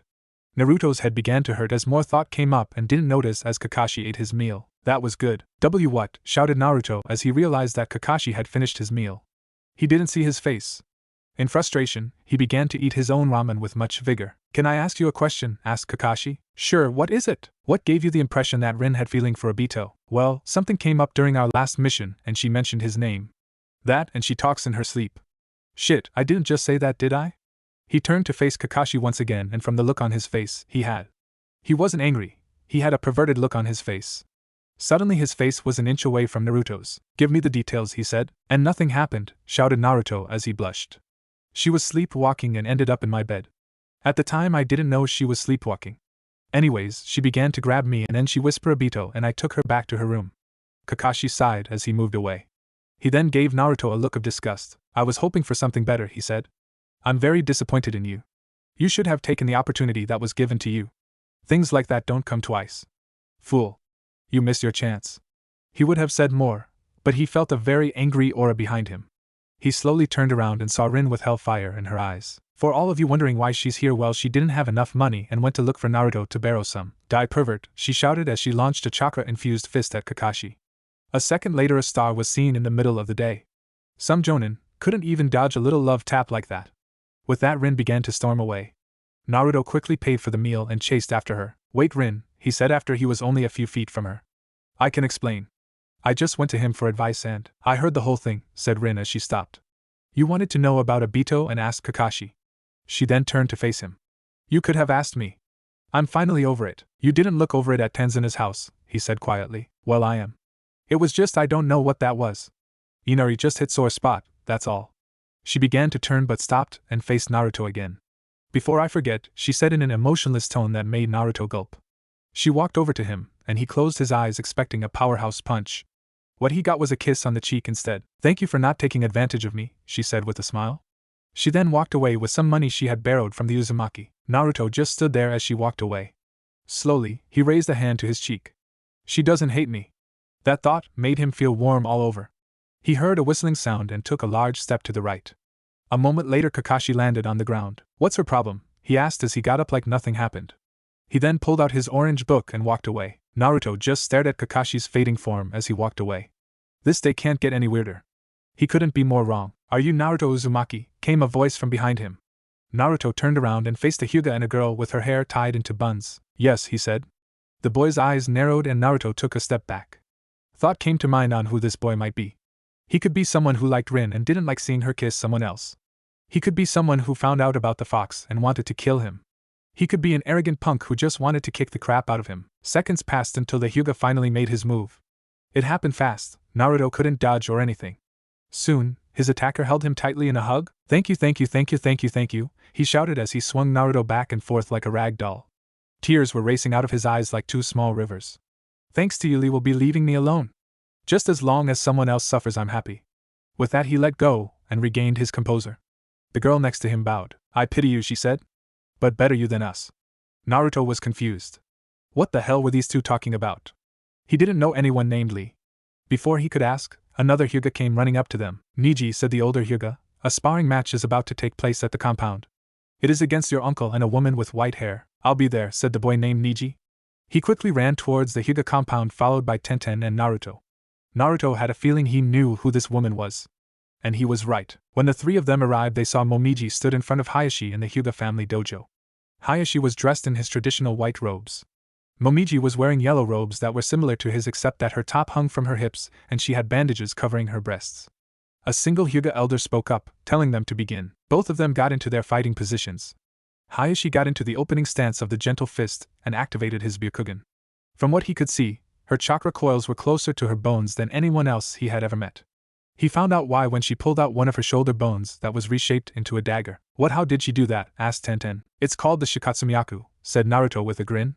It's a bloodline that lets my mother make weapons out of her bones, and then regrows them instantly. Tenten started at the blonde and then at his mother. She was jealous. She considered herself a weapons expert. She could use any weapon perfectly. She could hit the target 5 times out of 5. Now, in front of her was a woman who could make weapons out of her bones. Tenten decided to pay close attention to this fight. The fighters moved towards each other. Hayashi began with several palm thrusts. Momiji dodged them with graceful dance-like motions. Hayashi continued his assault until Momiji yelled "Dance of the Camellia." In a quick motion, she launched several slashes at her opponent. Hayashi reacted and jumped back just into time, receiving only one slash across his chest. I see you are very talented, he said. Glad you are enjoying this, she replied with a grin. Yes, I am, admitted Hayashi. But it ends here. You are in my field of divination. 8 trigrams 64 palms. With that, he launched at his opponent, shouting the number 2 as he prepared to attack his first target, her chest. Momiji decided to up her game. Hayashi was about to close the fist 2 chakra points when her rib bones and several other bones on her arms, legs, and back sprouted. Her rib bones caught Hayashi's hand, stopping his attack. Dance of the Larch, she said as he looked up in confusion. Her rib bones retracted a bit, freeing Hayashi's hand. However, she stepped forward and began to spin similar to his Kaiten. He was thrown back several yards, and when he got up he saw that he was covered with cuts and slash marks. Momiji then held up her hands and yelled, "Finger bullet drill." Hayashi quickly got up and preformed the Kaiten, blocking the attack. As he spun around, Momiji reached behind her neck and pulled out her spinal cord. It looked like a chain staff or a whip. The moment Hayashi stopped, Momiji yelled, "Dance of the Clematis, Vine." Her new weapon was soon wrapped around Hayashi. "This match is over," said the elder in a sad tone. The Huga members were shocked. Hayashi, the clan head, was defeated. Momiji undid her chain staff and smiled. "Good match," she said. "We will have to do it again sometime." "Yes," said Hayashi. "We will have to do this again." "Hey Mom," shouted Naruto. "You did great." Momiji turned and noticed that Naruto was back. She walked over to him and gave him a great big hug. "How was your first C-ranked mission?" she asked. Naruto scratched his head. "Well, a lot happened," he said. Momiji nodded and motioned for him to walk with her. "Well, I'd love to hear all about it on the way home." The Hayashi began to mentally beat himself up. He had let too many attacks go through and didn't fight to the best of his ability. The slash marks and cuts were the proof of that. He then noticed Niji was present. "Niji, who was that boy you were with?" he asked. He looked familiar. "That was Naruto Uzumaki," replied Niji. "I believe that he is the son on the woman you just fought. Who also kicked your ass." Hayashi's eyes widened. That woman was the mother of the demon child. How could this be? Why didn't she hate and scorn him? He was a demon, wasn't he? For the last 12 years Hayashi had believed that the vessel for the Kyuubi was Kyuubi himself. He had never met the boy in person, only through pictures and comments. To see him was different. When he looked at Momiji, his eyes became lighter. It was hard for to describe. His voice didn't sound evil or carried malice as well. This would take time for him to make up his mind. Over at the hot springs, Sakura and Ino were relaxing in the water with their eyes shut. "So Sakura, how was your trip?" asked Ino. "It was hell," was the pink-haired girl's reply. "Lee and Guy are insane and Niji didn't speak at all. I only had Tenten to talk to and she's obsessed with weapons. And that evil genjutsu." She began to stutter. "Is it the one with waves crashing on the beach or the sunset?" asked a new voice. Both Sakura and Ino opened their eyes and saw the Rin had joined them. A moment later the door opened and Anko walked in, went into the pool, and sat down next to Rin. "What are we talking about?" asked Anko. "Guy's evil genjutsu," replied Rin. "It was both," said Sakura. "Have you met Guy before?" "It was a long time ago," replied Rin. "Let's just say it's a memory I'd like to forget." She remembered it all too well. Guy had accused Kakashi of having stolen the love of his life, and that began their rivalry. Or at least in his mind. Kakashi felt it was more of an annoyance. "Well, I can believe that," said Anko. "I've had to work with him several times and they gave me nightmares."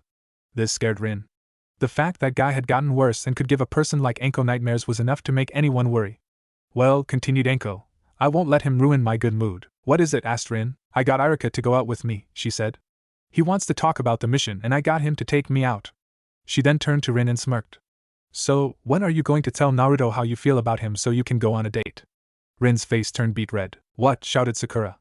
"You like Naruto?" "You should have seen them on the way back," continued Anko. They kept staring at each other and blushing. "It was so cute it made me sick." "Anko-sensei, please," cried Rin. "This is personal." "Come on," said Anko as she slapped Rin on the back. "You know he likes you. What's holding you back?" "We have only known each other for a couple of months," Rin said. "I think it's too soon for something like that." How's Sasuke doing? Asked Ino, beating Sakura to it. He's been a bit down since the mission ended, said Anko as she closed her eyes. The hot water felt great. He took a beating and the only thing that is broken is his pride. Personally, I think that it's a good thing. Now maybe he won't be so stuck up all the time. She opened her eyes to see that Sakura and Ino were gone.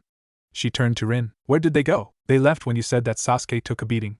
They are probably rushing over to his place to check up on him. Ah, said Anko as she closed her eyes. Peace and quiet.